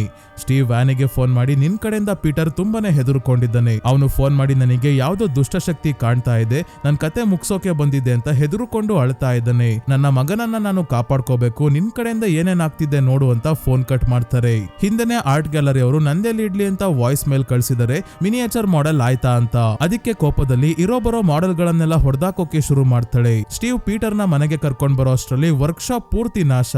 ಅಷ್ಟೇ ಅಲ್ಲ, ಮನೆಯಲ್ಲಿ ಏನೋ ಕೊಳತೋಗಿರೋ ಹಾಗೆ ವಾಸನೆ ಬರ್ತಾ ಇದೆ. ಇದೇನು ಅಂತ ಕೇಳಿದ್ರು ಆನಿ ಹೇಳಲ್ಲ, ಸುಮ್ನೆ ಕೂತಿದ್ದಾಳೆ. ಇಲ್ಲಿ ಒಂದೇ ಒಂದು ಮಿನಿಯೇಚರ್ ಮಾಡೆಲ್ ನ ಇವಳು ಹೊಡೆದಾಕಿಲ್ಲ. ಅದೇನು ಅಂತ ನೋಡಿದ್ರೆ ಪೀಟರ್ ನ ತಲೆ ಕಟ್ಟಾಗಿರೋ ಹಾಗೆ ಮಾಡೆಲ್ ಮಾಡಿದ್ದಾಳೆ. ಇದನ್ನ ನೋಡಿ ಸ್ಟೀವ್ ಮತ್ತೆ ಕೋಪ ಮಾಡ್ಕೊಂಡು ಹೋದ್ರು. ಇವತ್ ರಾತ್ರಿ ಆನಿಗೆ ಚಾರ್ಲಿಯ ರೂಮ್ ಇಂದ ಏನೋ ಶಬ್ದ ಆಗ್ತಿರೋದು ಕೇಳಿಸ್ತಾ ಇದೆ. ಹಾಗಾಗಿ ಚಾರ್ಲಿಯ ರೂಮ್ ಗೆ ಬಂದಾಗ ಅವಳು ಡ್ರಾಯಿಂಗ್ ಮಾಡೋಕೆ ಬಳಸ್ತಿದ್ದ ಬುಕ್ ಓಪನ್ ಆಗಿದೆ. ಮತ್ತೆ ಅದೃಶ್ಯವಾಗಿರೋ ದುಷ್ಟ ಶಕ್ತಿ ಪೀಟರ್ ಸಾವನ್ನಪ್ತಾನೆ ಅನ್ನೋ ರೀತಿ ಚಿತ್ರಗಳನ್ನ ಬಿಡಿಸ್ತಾ ಇದೆ. ಆನಿ ಅನ್ಕೊಂತಾಳೆ ಚಾರ್ಲಿಯ ಆತ್ಮ ತನಿಗೆ ವಾರ್ನಿಂಗ್ ಕೊಡ್ತಾ ಇದೆ ಅಂತ. ಆದ್ರೆ ವಿಷಯ ಬೇರೆನೇ ಇದೆ. ತನ್ನ ರೂಮ್ ಅಲ್ಲಿ ಮಲಗಿರೋ ಪೀಟರ್ಗೆ ಎಚ್ಚರಿಕೆ ಆದಾಗ ಕಣ್ಮುಂದೆನೆ ಚಾರ್ಲಿ ಕಾಣಿಸ್ತಿದ್ದಾಳೆ. ಇವಳ ತಲೆ ಕಟ್ಟಾಗಿ ಕೆಳಗೆ ಬಿದ್ದು ಬಾಲ್ ನ ರೀತಿ ಚೇಂಜ್ ಆಗಿ ಉಳ್ಕೊಂಡ್ ಬರುತ್ತೆ. ಇದನ್ನ ನೋಡ್ಬೇಕಾದ್ರೆ ಆನಿ ಪೀಟರ್ ನ ಮುಖ ಇಟ್ಕೊಂಡು ಹಿಂದಕ್ಕೆ ಎಳೆಯೋಕೆ ಶುರು ಮಾಡ್ತಾಳೆ. ಪೀಟರ್ ಜೋರಾಗಿ ಕಿರ್ಚ್ಕೊಂಡಾಗ ತಾನೇನು ಮಾಡೇ ಇಲ್ಲ ಅನ್ನೋ ಹಾಗೆ ಪೀಟರ್ ಮುಂದೆ ಬಂದು ನಿಂತ್ಕೊಂಡು ಯಾಕೆ ಏನಾಯ್ತು ಅಂತ ಕೇಳ್ತಿದ್ದಾಳೆ. ಯಾಕಂದ್ರೆ ಅವಳನ್ನ ಪೊಸೆಸ್ ಮಾಡ್ಕೊಳ್ಳೋಕೆ ಶುರು ಮಾಡಿದೆ ಆ ದುಷ್ಟ ಶಕ್ತಿ. ಆನಿ ಇವನಿಗೆ ಸಮಾಧಾನ ಮಾಡಿ ಚಾರ್ಲಿ ಡ್ರಾಯಿಂಗ್ ಮಾಡೋ ಬುಕ್ ನ ಎತ್ಕೊಂಡ್ ಬಂದು ಫೈರ್ ಪ್ಲೇಸ್ ಅಲ್ಲಿ ಬೆಂಕಿ ಒಳಗೆ ಹಾಕಿದಾಗ ಬುಕ್ಗೆ ಬೆಂಕಿ ಹತ್ಕೊಂತಿದ್ದಂಗೆ ಇವಳ ಬಟ್ಟೆಗೂ ಬೆಂಕಿ ಹತ್ಕೊಳ್ಳುತ್ತೆ. ಏನ್ ಮಾಡಿದ್ರು ಹಾರಿಸೋಕೆ ಆಗ್ತಿಲ್ಲ. ತಕ್ಷಣ ಬುಕ್ ನ ಬೆಂಕಿಯಿಂದ ಹೊರಗೆ ತೆಗೆದು ಬುಕ್ಗೆ ಹತ್ತಿರೋ ಬೆಂಕಿ ಹಾರಿಸೋವರೆಗೂ ಇವಳ ಕೈಗೆ ಹತ್ತಿರೋ ಬೆಂಕಿ ಹಾರಲ್ಲ. ಮುಂದಿನ ದಿನ ಪೀಟರ್ ಸ್ಕೂಲ್ಗೆ ಹೋಗ್ತಿದ್ದಂಗೆ ಆನಿ ಸೀದಾ ಜೋನ್ಗೆ ಸಹಾಯ ಕೇಳೋಕೆ ಅಂತ ಬರ್ತಾಳೆ. ಆದ್ರೆ ಎಷ್ಟೇ ಬಾಗಿಲು ಬಡಿದ್ರು ಜೋನ್ ಡೋರ್ ಓಪನ್ ಮಾಡಲ್ಲ. ಯಾಕೆ ಅಂತ ನಾವು ಮನೆ ಒಳಗೆ ನೋಡಿದಾಗ ಗೊತ್ತಾಯ್ತು, ಇವಳು ಕೂಡ ಮಾಟಗಾತಿ ಆಗಿದ್ದಾಳೆ. ಒಂದು ಕಲ್ಟ್ ಗೆ ಸೇರಿದವಳು. ಪೀಟರ್ ನ ಫೋಟೋ ಇಟ್ಕೊಂಡು ಯಾವ್ದೋ ಆಚರಣೆ ಮಾಡಿದ್ದಾಳೆ. ನೀವು ಈ ಫ್ರೇಮ್ ಅಲ್ಲಿ ನೋಡಬಹುದು. ಸೇಮ್ ಆನಿ ಮತ್ತೆ ಎಲೆನ್ ನ ನೆಕ್ಲೆಸ್ ಅಲ್ಲಿ ಚಾರ್ಲಿ ಯಾವ ಪೋಲ್ಗೆ ಗುತ್ಕೊಂಡೋ ಅದರ ಮೇಲೂ ಇದ್ದ ಸಿಂಬಲ್ ಇಲ್ಲೂ ಇದೆ. ಅದಕ್ಕೆ ಪೂಜೆ ಮಾಡಿದ್ದಾಳೆ ಜೋನ್. ಯಾಕೆಂದ್ರೆ ಇದು ಒಂದು ಡೀಮನ್ ನ ಸಿಂಬಲ್. ಸ್ಕ್ರೀನ್ ನ ಬಲಭಾಗದಲ್ಲೂ ಈ ಸಿಂಬಲ್ ಇದೆ. ಸಿಂಬಲ್ ನ ಮುಂದೆ ಡೀಮನ್ ನ ಸ್ಟ್ಯಾಚು ಮುಂದೆ ಪೀಟರ್ ನ ಸಣ್ಣ ಫೋಟೋ. ಮಧ್ಯ ಟೇಬಲ್ ಮೇಲೆ ಟ್ರಯಾಂಗಲ್ ಬಿಡಿಸಿ ಟ್ರಯಾಂಗಲ್ ಮಧ್ಯದಲ್ಲೂ ಪೀಟರ್ ನ ಒಂದು ಫೋಟೋ ಇಟ್ಟು ಯಾವುದೋ ವಾಮಾಚಾರದ ಪ್ರಯೋಗ ಮಾಡಿದಳೆ. ಸೇಮ್ ಇದೇ ರೀತಿ ಟ್ರಯಾಂಗಲ್ ಎಲೆನ್ ನ ರೂಮ್ ಅಲ್ಲೂ ಕೂಡ ಆನಿ ನೋಡಿದ್ದು. ಇಷ್ಟೇ ಎಲ್ಲ ಟೇಬಲ್ ಮೇಲೆ ಡೀಮನ್ ನ ಸೂಚಿಸೋ ಒಂದು ಗೊಂಬೆ ಇದೆ. ಇದೇ ರೀತಿ ಗೊಂಬೆನ ಚಾರ್ಲಿ ಕೂಡ ಮಾಡ್ತಿದ್ಲು. ಅವಳು ಹೇಗೆ ಮಾಡ್ತಿದ್ಲು ಅದೇ ರೀತಿ ಇಲ್ಲೂ ಕಟ್ಟಾಗಿರೋ ಪಕ್ಷಿಯ ತಲೆ ಮೇಲೆ ಕಿರೀಟ. ಈ ರೀತಿ ಪಕ್ಷಿಯ ತಲೆ ಮೇಲೆ ಕಿರೀಟ ಡೀಮನ್ ನ ಸೂಚಿಸುತ್ತೆ. ಸ್ಟೀವ್ ಚಾರ್ಲಿಯ ಡ್ರಾಯಿಂಗ್ ಬುಕ್ ನೋಡ್ಬೇಕಾದ್ರೆ ಅದರಲ್ಲೂ ಚಾರ್ಲಿ ಡೀಮನ್ ನ ಸೂಚಿಸೋ ಪಕ್ಷಿಯ ತಲೆ ಮೇಲೆ ಕಿರೀಟ ಇರೋ ರೀತಿ ಡ್ರಾಯಿಂಗ್ ಮಾಡಿದ್ಲು. ಜೋನ್ ಇಲ್ಲಿ ಬೇರೆ ಪ್ರಾಣಿಗಳ ತಲೆಯನ್ನ ಕೂಡ ಕಟ್ ಮಾಡಿ ಇಟ್ಟಿದ್ದಾಳೆ. ಎಲ್ಲದಕ್ಕಿಂತ ಮುಖ್ಯವಾಗಿ 3 ಗೊಂಬೆ ಡೀಮನ್ ನ ಮುಂದೆ ತಲೆ ಬಾಗಿದ್ದಾರೆ. ಅಂದ್ರೆ ಇವರೆಲ್ಲ ಒಂದು ಡೀಮನ್ ನ ಪೂಜಿಸೋ ಕಲ್ಟ್ ಮೆಂಬರ್ಸ್. ಇದೇ ಕಲ್ಟ್ ಗೆ ಜೋನ್ ಕೂಡ ಸೇರಿದ್ದಾಳೆ. ಅದು ಸರಿ, ಜೋನ್ ಎಲ್ಲಿಗೆ ಹೋಗಿದ್ದಾಳೆ ಅಂದ್ರೆ ಪೀಟರ್ ನ ಸ್ಕೂಲ್ ಹತ್ರ ಹೋಗಿದ್ದಾಳೆ. ಪೀಟರ್ ಡೀಮನ್ ಎಲ್ಲಿಂದ ಬರುತ್ತೋ ಅಂತ ಹೆದರುಕೊಂಡು ಊಟ ಮಾಡ್ತಿದ್ದಾಗ ದೂರದಲ್ಲಿ ರೋಡ್ ನ ಇನ್ನೊಂದು ಸೈಡ್ ಅಲ್ಲಿ ಇರೋ ಜೋನ್ ಪೀಟರ್ ಅಂತ ಕೂಗ್ತಾ ಇದ್ದಾಳೆ. ಯಾರಿವಮ್ಮ ಹಿಂಗ್ ಕಿರ್ಚ್ಕೊಂತವಳೆ ಅಂತ ಸುತ್ತಮುತ್ತ ನೋಡ್ತಾನೆ. ಅವಳು ಅವಳು ಕೂಗ್ತಿರೋದು ಯಾರಿಗೂ ಕೇಳಿಸ್ತಿಲ್ಲ, ಇವನ್ಗೆ ಮಾತ್ರ ಕೇಳಿಸ್ತಾ ಇದೆ. ಜೋನ್ ಒಂದು ಮಂತ್ರವನ್ನ ಹೇಳ್ತಾಳೆ, ಪೀಟರ್ ನಾನು ನಿನ್ನ ಹೊರಗೆ ಹಾಕ್ತಾ ಇದ್ದೀನಿ. ಝ್ಯಾಂಟನಿ, ಡ್ಯಾಗ್ಡನಿ, ಆಪೆರಗಾನ್, ಪೀಟರ್ ಹೊರಗೆ ಬಾ ಅಂತೇಳಿ. ನಾನ್ ಯಾಕೆ ಹೊರಗೆ ಬರ್ಬೇಕು ಅಂತ ಅನಿಸ್ತಾ ಇದೆ, ಆದ್ರೆ ಅವಳು ಹೊರಗೆ ಬಾ ಅಂತಿರೋದು ಪೀಟರ್ಗೆ ಅಲ್ಲ, ಪೀಟರ್ನ ಆತ್ಮಕ್ಕೆ. ಅಂದ್ರೆ ಇವನ ಹಿಂದೆ ಬಿದ್ದಿರೋ ದುಷ್ಟಶಕ್ತಿ ಇವನ ದೇಹ ಸೇರೋದಕ್ಕೆ ಇವನಲ್ಲಿ ಇರೋ ಆತ್ಮವನ್ನ ಮೊದಲು ಹೊರಗೆ ಹಾಕೋದು ಮುಖ್ಯ. ಹಾಗಾಗಿ ಇವನ ಆತ್ಮ ಹೊರಗೆ ಬರ್ಲಿ ಅಂತ ಮಂತ್ರ ಹೇಳ್ತಾ ಇದ್ದಾಳೆ. ಅದೇ ಆನಿ ಜೋನ್ ನ ಮನೆ ಹೊರಗೆ ಇದ್ದ ಡೋರ್ ಮ್ಯಾಟ್ ನ ನೋಡಿ ಇವಳಿಗೆ ನೆನಪಾಯ್ತು, ತನ್ನ ತಾಯಿ ಎಲೆನ್ ಕೂಡ ಇದೇ ರೀತಿ ಮ್ಯಾಟ್ ಮಾಡ್ತಾ ಇದ್ದಿದ್ದು ಅಂದ್ರೆ ಜೋನ್ ಮತ್ತೆ ಎಲೆನ್ಗೂ ಏನಾದ್ರೂ ಸಂಬಂಧ ಇರಬಹುದು. ಇಬ್ರು ಸೇರ್ಕೊಂಡು ಏನೋ ಕಿತಾಪತಿ ಮಾಡಿದ್ದಾರೆ ಅಂತ ಸೀದೆ ತನ್ನ ಮನೆಗೆ ಬರ್ತಾಳೆ. ತನ್ನ ತಾಯಿಯ ವಸ್ತುಗಳಿರೋ ಬಾಕ್ಸ್ ನ ಚೆಕ್ ಮಾಡಿದಾಗ ಒಳಗೆ ಆನಿ ಮತ್ತೆ ಅವಳ ಅಣ್ಣ ಚಾರ್ಲ್ಸ್ ನ ಹೆಸರಲ್ಲಿ ಮಾಡಿರೋ ಡೋರ್ ಮ್ಯಾಟ್ ಇದೆ. ನೋಡೋಕೆ ಪಿಲೋ ತರ ಇದೆ, ಆದ್ರೆ ಮ್ಯಾಟೇ ಇದು. ಇದರ ಮೇಲೂ ಡೀಮನ್ ನ ಸಿಂಬಲ್ ಇರೋದು ನಾವು ನೋಡಬಹುದು. ಆನಿಗೆ ಇನ್ವೋಕೇಶನ್ಸ್ ಅಂತ ಬರ್ದಿರೋ ಬುಕ್ ಸಿಗುತ್ತೆ, ಅಂದ್ರೆ ಆವಾಹನೆ ಅಂತ ಅರ್ಥ. ಇದರಲ್ಲಿ ಡೀಮನ್ ಗಳನ್ನ ಆಹ್ವಾನಿಸೋದು ಹೇಗೆ ಮತ್ತೆ ಆ ಡೀಮನ್ ಗೆ ಸಂಬಂಧಿಸಿದ ಇನ್ಫಾರ್ಮೇಶನ್ ಎಲ್ಲ ಇರುತ್ತೆ. Same lesser key of Solomon book ತರ. ದ ಕಾಂಜುರಿಂಗ್ ಯೂನಿವರ್ಸ್ ನ ವಿಡಿಯೋ ಅಲ್ಲಿ ಹೇಳಿದ್ದೆ, the lesser key of Solomon book ಅಲ್ಲಿ ನನ್ ಡೀಮನ್ ವ್ಯಾಲಾಕ್ ನ ಸಿಂಬಲ್ ಕೂಡ ಇದೆ. ಅಷ್ಟೇ ಅಲ್ಲ, ಬೇರೆ ಬೇರೆ ಡೀಮನ್ ಗಳನ್ನ ಹೇಗೆ ಕರೆಯೋದು, ಅದಕ್ಕೆ ಸಂಬಂಧಿಸಿದ ಆಚರಣೆಯ ಬಗ್ಗೆ ಎಲ್ಲಾ ಡೀಟೇಲ್ಸ್ ಇರುತ್ತೆ. ಅದೇ ರೀತಿ ಈ ಇನ್ವೋಕೇಶನ್ಸ್ ಬುಕ್ ಕೂಡ. ಇದರಲ್ಲಿ ಡೀಮನ್ ಕಿಂಗ್ ಪೇಮನ್ ನ ಬಗ್ಗೆ ಇರೋ ಪೇಜ್ ಅಲ್ಲಿ ತುಂಬಾನೇ ಲೈನ್ಸ್ ನ ಹೈಲೈಟ್ ಮಾಡಿರೋದು ನೋಡಿ ಆನಿಗೆ ಗೊತ್ತಾಯ್ತು, ಇವ್ರ ಅಮ್ಮ ಎಲೆನ್, ಜೋನ್ ಎಲ್ಲರೂ ಕೂಡ ಪೇಮನ್ ಗೆ ಪೂಜಿಸೋ ಕಲ್ಟ್ ಗೆ ಸೇರಿದವರು. ಇಲ್ಲಿವರೆಗೂ ನೆಕ್ಲೆಸ್ ಅಲ್ಲಿ ಪೋಲ್ ಮೇಲೆ ಜೋನ್ ನ ಮನೆಯಲ್ಲಿ ಎಲ್ಲೆಲ್ಲಿ ಸಿಂಬಲ್ ನ ನೋಡಿದ್ವಲ್ಲ ಅದೆಲ್ಲ ಡೀಮನ್ ಪೇಮನ್ ನ ಸೂಚಿಸೋ ಸಿಂಬಲ್ ಆಗಿದೆ. ಇಲ್ಲಿ ಸ್ವಲ್ಪ ಪೇಮನ್ ಬಗ್ಗೆ ತಿಳ್ಕೊಳ್ಳೋಣ ಸ್ನೇಹಿತರೆ. ಪೇಮನ್ ನರಕದ 9 ರಾಜರಲ್ಲಿ ಒಬ್ಬ. Lesser key of Solomon book ಅಲ್ಲೂ ಪೇಮನ್ ನ ಉಲ್ಲೇಖ ಇದೆ. ನಿಮಗೆ ಗೊತ್ತಿರಬಹುದು ಸ್ನೇಹಿತರೆ, ನರಕದಲ್ಲಿ ಡೀಮನ್ ಗಳೆಲ್ಲ ಒಂದು ಹೈರಾರ್ಕಿನ ಫಾಲೋ ಮಾಡ್ತಾರೆ. ಹೇಗೆ ಗವರ್ಮೆಂಟ್ ಅಲ್ಲಿ ಅಥವಾ ಆರ್ಮಿಯಲ್ಲಿ ರ್ಯಾಂಕ್ ಮೇಲೆ ಯಾರ ಅಂಡರ್ ಅಲ್ಲಿ ಯಾರು ಬರ್ತಾರೆ ಅಂತ ಡಿವೈಡ್ ಆಗಿರ್ತಾರೋ ಅದೇ ರೀತಿ ಡೀಮನ್ ಗಳಲ್ಲಿ ಯಾರು ಶಕ್ತಿಶಾಲಿ ಇರ್ತಾರೋ ಅವರು ಮೇಲೆ ಇರ್ತಾರೆ. ಅವರ ಅಂಡರ್ ಅಲ್ಲಿ ಬೇರೆ ಬೇರೆ ದುಷ್ಟಶಕ್ತಿಗಳು ಬರ್ತವೆ. ಎಲ್ಲರಿಗಿಂತ ಮೇಲೆ ಇರೋದು ಇಡೀ ನರಕವನ್ನೇ ಆಳ್ತಿರೋ ಡೆವಿಲ್ ಲೂಸಿಫರ್ ಅಥವಾ ಸೇಟನ್. ಇದು ಬೇರೆ ಬೇರೆ ಕಡೆ ಬೇರೆ ಬೇರೆ ಬುಕ್ಸ್ ಅಲ್ಲಿ ಚೇಂಜಸ್ ಆಗುತ್ತೆ ಸ್ನೇಹಿತರೆ. ಹೀಬ್ರೂ ಅಲ್ಲಿ ಡೆವಿಲ್ ಸೇಟನ್ ಆಗಿದ್ದಾನೆ ಅಂತ ಹೇಳಿದ್ರೆ ಅದೇ ಲ್ಯಾಟಿನ್ ಅಲ್ಲಿ ಲೂಸಿಫರ್. ಇನ್ನ ಬೇರೆ ಬೇರೆ ಬುಕ್ಸ್ ಅಲ್ಲಿ ಲೂಸಿಫರ್ ಡೆವಿಲ್ ಆದ್ರೆ ಲೂಸಿಫರ್ ನ ಕೆಳಗೆ ಬರೋ ಡೀಮನ್ಸ್ ಅಲ್ಲಿ ಸೇಟನ್ ಕೂಡ ಒಬ್ಬ ಡೀಮನ್ ಅಂತ ಹೇಳ್ತಾರೆ. ಸೊ ಇಲ್ಲಿ ಲೂಸಿಫರ್ ಡೆವಿಲ್ ಆಗಿದ್ದಾನೆ. ದೇವರ ವಿರುದ್ಧ ಹೋದಾಗ ದೇವರು ಇವನನ್ನ ನರಕಕ್ಕೆ ಕಳಿಸಿದ್ದು. ತನ್ನ ಹಿಂದೆ ಇವನಿಗೆ ಸಪೋರ್ಟ್ ಮಾಡ್ತಿದ್ದವರೆಲ್ಲ ನರಕಕ್ಕೆ ಬಂದು ಡೀಮನ್ಸ್ ಆಗಿದ್ದಾರೆ. ಲೂಸಿಫರ್ಗೆ ತುಂಬಾನೇ ಲಾಯಲ್ ಆಗಿ ನಿಷ್ಠಾವಂತ ಆಗಿ ಇರೋವನೇ ಪೇಮನ್. ಇವನ ಅಂಡರ್ ಅಲ್ಲಿ 200 ಬೇರೆ ಬೇರೆ ರೀತಿಯ ದುಷ್ಟಶಕ್ತಿಗಳ ಗುಂಪೇ ಇದೆ. ಈ ಗುಂಪನ್ನ ಪೇಮನ್ ಕಂಟ್ರೋಲ್ ಮಾಡ್ತಾನೆ. ಮುಖ ನೋಡೋಕೆ ಹುಡುಗಿಯ ರೀತಿ ಇದ್ರೂ ಕೂಡ ಹುಡುಗಾನೆ. ತಲೆ ಮೇಲೆ ಹೊಳಿತಾ ಇರೋ ಕಿರೀಟ, ಒಂಟೆ ಮೇಲೆ ಸವಾರಿ, ಬರ್ಬೇಕಾದ್ರೆ ಗರ್ಜಿಸ್ತಾನೆ. ಯಾರಾದ್ರೂ ಇವನನ್ನ ಆಹ್ವಾನಿಸ್ತಾರೆ ಅಂದ್ರೆ ನಾರ್ತ್ ವೆಸ್ಟ್ ದಿಕ್ಕಿನ ಕಡೆ ತಲೆಬಾಗಿ ಮಂತ್ರ ಹೇಳ್ತಾರೆ. ಇವನಿಗೆ ತುಂಬಾನೇ ಗೌರವ ಕೊಡಬೇಕು, ಇಲ್ಲ ಅಂದ್ರೆ ಕೋಪ ಬರುತ್ತೆ. ಪೇಮನ್ ತುಂಬಾನೇ ಬುದ್ಧಿವಂತ. ಕಲೆ, ತತ್ವಶಾಸ್ತ್ರ ಅಂದ್ರೆ ಫಿಲಾಸಫಿ, ವಿಜ್ಞಾನ ಮತ್ತೆ ಸೀಕ್ರೆಟ್ ವಿಷಯಗಳ ಬಗ್ಗೆ ನಾಲೆಡ್ಜ್ ಇದೆ. ನೀರು, ಗಾಳಿ, ಭೂಮಿಯ ಬಗ್ಗೆ ಏನೇ ರಹಸ್ಯ ಇದ್ರೂ ಅದನ್ನ ಬಹಿರಂಗ ಪಡಿಸೋ ಶಕ್ತಿ ಪೇಮನ್ಗೆ ಇದೆ. ಅದಕ್ಕೆ ಸೀಕ್ರೆಟ್ ವಿಷಯಗಳ ಬಗ್ಗೆ ತಿಳ್ಕೊಳ್ಳೋಕೆ ಅಥವಾ ಹಣ ಸಂಪತ್ತನ್ನ ಗಳಿಸೋಕೆ ವಾಮಾಚಾರ ಮಾಡೋ ಅಂತವ್ರು ಪೇಮನ್ ನ ಆಹ್ವಾನಿಸ್ತಾರೆ. ಬಲಿಗಳನ್ನ ಕೊಡೋದ್ರ ಮುಖಾಂತರ ಮತ್ತೆ ಬಹಳಷ್ಟು ಆಚರಣೆಗಳನ್ನ ಮಾಡೋದ್ರ ಮುಖಾಂತರ. ಸೊ ಈಗ ಆನಿ ನೋಡ್ತಾ ಇರೋ ಇನ್ವೋಕೇಶನ್ಸ್ ಬುಕ್ ಅಲ್ಲಿ ಪೇಮನ್ ಬಗ್ಗೆ ಏನೇನಿದೆ ಅಂತ ನೋಡೋದಾದ್ರೆ, ಪೇಮನ್ ನ ಆಹ್ವಾನಿಸಿದ ನಂತರ ಯಾರು ದೈಹಿಕವಾಗಿ ಅಲ್ಲ ಮಾನಸಿಕವಾಗಿ ದುರ್ಬಲವಾಗಿ ಇರ್ತಾರೋ ಅಂತವರನ್ನ ಪೊಸೆಸ್ ಮಾಡ್ಕೊಂತಾನೆ. ತುಂಬಾನೇ ರಿಚುವಲ್ ಗಳನ್ನ ಮಾಡಿ ಪೇಮನ್ ಯಾರನ್ನ ಪೊಸೆಸ್ ಮಾಡ್ಕೊಂತಾನೆ ಅದೇ ದೇಹದಲ್ಲಿ ಅವನು ವಾಸಿಸೋ ಹಾಗೆ ಆ ಬೇರೆಯವರ ದೇಹವನ್ನ ಪೇಮನ್ ನ ದೇಹವನ್ನಾಗಿ ಮಾಡ್ತಾರೆ ಕಲ್ಟ್ ಅವರು. ಪೇಮನ್ ನ ಮುಖ ಹುಡುಗಿಯ ರೀತಿ ಇರ್ಬೋದು, ಆದ್ರೆ ಹುಡುಗ ಅಂತ ಮೊದ್ಲೇ ಹೇಳಿದೆ. ಅದಕ್ಕೆ ಅವನು ಪೊಸೆಸ್ ಮಾಡ್ಕೊಳ್ಳೋಕೆ ಗಂಡು ದೇಹನೇ ಬೇಕು. ಹೆಣ್ಣು ದೇಹವನ್ನ ಕೊಟ್ರೆ ಇವನಿಗೆ ಇಷ್ಟ ಆಗಲ್ಲ, ಕೋಪ ಬರುತ್ತೆ. ಪೇಮನ್ ತುಂಬಾನೇ ಭಯಾನಕ ಮತ್ತೆ ಕುತಂತ್ರಿ. ಮನುಷ್ಯರನ್ನ ಈಸಿಯಾಗಿ ಕಂಟ್ರೋಲ್ ಮಾಡ್ತಾನೆ ಮತ್ತೆ ಮನುಷ್ಯರ ಮಾನಸಿಕ ಸ್ಥಿತಿಯನ್ನ ಅತ್ಯಂತ ದುರ್ಬಲ ಮಾಡಿ ಅವರ ದೇಹವನ್ನ ಸೇರ್ತಾನೆ. ತನ್ನ ಕೆಲಸದಲ್ಲಿ ಸಕ್ಸಸ್ಫುಲ್ ಆಗ್ತಿರೋದನ್ನ ನಾವು ಪೀಟರ್, ಆನಿ ಮತ್ತೆ ಸ್ಟೀವ್ ನ ಸ್ಥಿತಿಯನ್ನ ನೋಡಿದ್ರೆ ಗೊತ್ತಾಗುತ್ತೆ ಹೇಗೆ ಎಲ್ಲರೂ ಮೆಂಟಲ್ ಟಾರ್ಚರ್ ಅನುಭವಿಸ್ತಾ ಇದ್ದಾರೆ ಅಂತ. ಸೊ ಈಗ ಕಲ್ಟ್ ಅವರು ಪೇಮನ್ಗೋಸ್ಕರ ಒಂದು ದೇಹವನ್ನ ಕೊಟ್ರೆ ಭೂಮಿಯಲ್ಲಿ ವಾಸಿಸೋಕೆ, ಇದರ ಬದಲಿಗೆ ಪೇಮನ್ ಕಲ್ಟ್ ಮೆಂಬರ್ಸ್ ಗೆಲ್ಲ ಶ್ರೀಮಂತಿಕೆಯನ್ನ ವರವಾಗಿ ಕೊಡ್ತಾನೆ. ಸಂಪತ್ತು, ಹೆಸರು, ಗೌರವ ಎಲ್ಲವನ್ನ ಕೊಡ್ತಾನೆ. ಅದಕ್ಕೆ ಪೇಮನ್ಗೆ ಪೀಟರ್ ನ ದೇಹ ಕೊಡೋಕೆ ಕಲ್ಟ್ ಮೆಂಬರ್ಸ್ ಪ್ಲಾನ್ ಮಾಡಿದ್ದಾರೆ. ಮೊದ್ಲಿಂದನೂ ಎಲ್ಲ ಕಲ್ಟ್ ಮೆಂಬರ್ಸ್ ಪ್ಲಾನ್ ಮಾಡಿರೋ ರೀತಿನೇ ನಡೀತಾ ಇರೋದು. ಹೇಗೆ ಅಂತ ಮುಂದೆ ನೋಡೋಣ. ಆನಿ ಈ ಬುಕ್ ನ ಬಿಸಾಕಿ ಎಲೆನ್ ನ ಫೋಟೋ ಆಲ್ಬಮ್ ನೋಡಿದಾಗ ಎಲೆನ್ ಜೊತೆ ಫೋಟೋ ಅಲ್ಲಿ ಯಾರ್ಯಾರಿದಾರೋ ಇವರೆಲ್ಲರೂ ಕೂಡ ಪೇಮನ್ ನ ಕಲ್ಟ್ ಗೆ ಸೇರಿದವರು. ಅಂತ್ಯ ಸಂಸ್ಕಾರದಲ್ಲಿ ಯಾರ್ಯಾರೋ ಗೊತ್ತಿಲ್ಲದವರೆಲ್ಲ ಬಂದಿರೋದನ್ನ ಆನಿ ನೋಡಿದ್ಲಲ್ಲ, ಅವರೆಲ್ಲ ಈ ಫೋಟೋ ಅಲ್ಲಿ ಇದ್ದಾರೆ. ಅಷ್ಟೇ ಯಾಕೆ ಜೋನ್ ಕೂಡ ಇದ್ದಾಳೆ. ಈ ಫೋಟೋಸ್ ನ ನೋಡಿ ಮತ್ತೆ ಹೆಣ್ಣು ದೇಹದಲ್ಲಿ ಪೇಮನ್ ಗೆ ಕೋಪ ಬರುತ್ತೆ ಅನ್ನೋ ಲೈನ್ಸ್ ನ ಹೈಲೈಟ್ ಮಾಡಿರೋದೆಲ್ಲ ನೋಡಿ ಆನಿಗೆ ಅರಿವಾಯ್ತು ಪೇಮನ್ ಮೊದ್ಲಿಂದನೂ ತಮ್ಮ ಫ್ಯಾಮಿಲಿ ಜೊತೆಯಲ್ಲೇ ಇದ್ದಾನೆ, ಚಾರ್ಲಿಯ ದೇಹದ ಒಳಗೆ. ಆನಿ ಮಾಡಿದ ದೊಡ್ಡ ತಪ್ಪೇನಂದ್ರೆ ಸ್ಟೀವ್ ನ ಮಾತನ್ನ ಕೇಳದೆ ಚಾರ್ಲಿ ಹುಟ್ಟಿದ ನಂತರ ಎಲೆನ್ ಜೊತೆ ಪ್ಯಾಚ್ ಅಪ್ ಮಾಡ್ಕೊಂಡಿದ್ದು.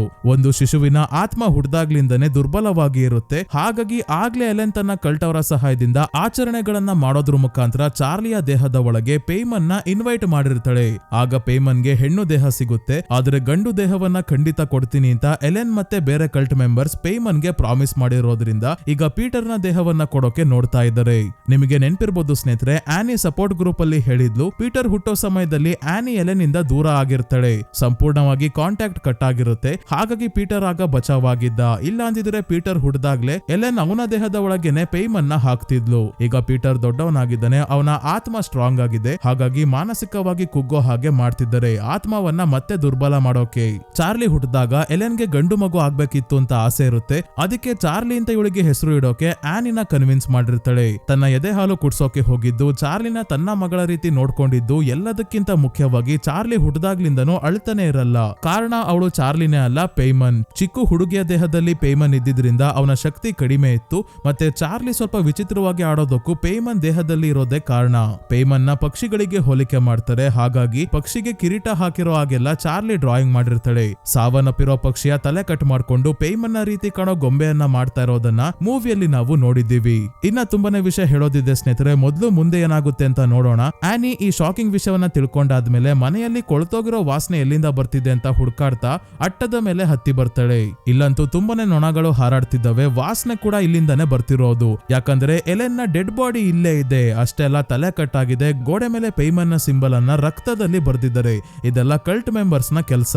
ಕಲ್ಟ್ ಅವರೇ ಎಲೆನ್ ನ ಬಾಡಿಯನ್ನ ಪೇಯ್ಮನ್ ನ ಆಹ್ವಾನಿಸೋಕೆ, ಆಚರಣೆ ಮಾಡೋಕೆ ಬಳಸ್ತಿದ್ದಾರೆ. ಅವರೇ ಸಮಾಧಿಯಾಗಿದ್ದು ಬಾಡಿ ಎತ್ಕೊಂಡು ಇಲ್ಲಿಗೆ ಬಂದಿದ್ದಾರೆ. ಚಾರ್ಲಿ ಪೀಟರ್ ಜೊತೆ ಪಾರ್ಟಿಗೆ ಹೋಗೋಕು ಮುಂಚೆ ಮನೆಯ ಹೊರಗೆ ಟ್ರೀ ಹೌಸ್ ಕಡೆಯಿಂದ ನಡ್ಕೊಂಡು ಹೋಗ್ಬೇಕಾದ್ರೆ ಯಾರ್ದೋ ಫುಟ್ ಪ್ರಿಂಟ್ಸ್ ಎಲ್ಲ ಇತ್ತಲ್ಲ, ಅದು ಬೇರೆ ಯಾರ್ದು ಅಲ್ಲ, ಕಲ್ಟ್ ಅವ್ರದೇ. ಎಲೆನ್ ನ ಬಾಡಿ ಎತ್ಕೊಂಡು ಹೋಗಿ ದೂರದಲ್ಲಿ ಇಟ್ಟು ಅವಳ ಸುತ್ತ ಬೆಂಕಿ ಹಾಕಿರ್ತಾರೆ. ಚಾರ್ಲಿ ಒಳಗಿರೋ ಪೇಯ್ಮನ್ಗೆ ಸಿಗ್ನಲ್ ಕೊಡೋಕೆ, ನೀನು ಚಾರ್ಲಿಯ ದೇಹದಿಂದ ಹೊರಗೆ ಬರೋ ಸಮಯ ಬಂದಿದೆ ಅಂತ. ಹೇಗೆ ಕಲ್ಟ್ ಅವರು ಮೊದ್ಲಿಂದಾನೆ ಪ್ಲಾನ್ ಮಾಡಿದ್ದಾರೆ ನೋಡಿ ಸ್ನೇಹಿತರೆ.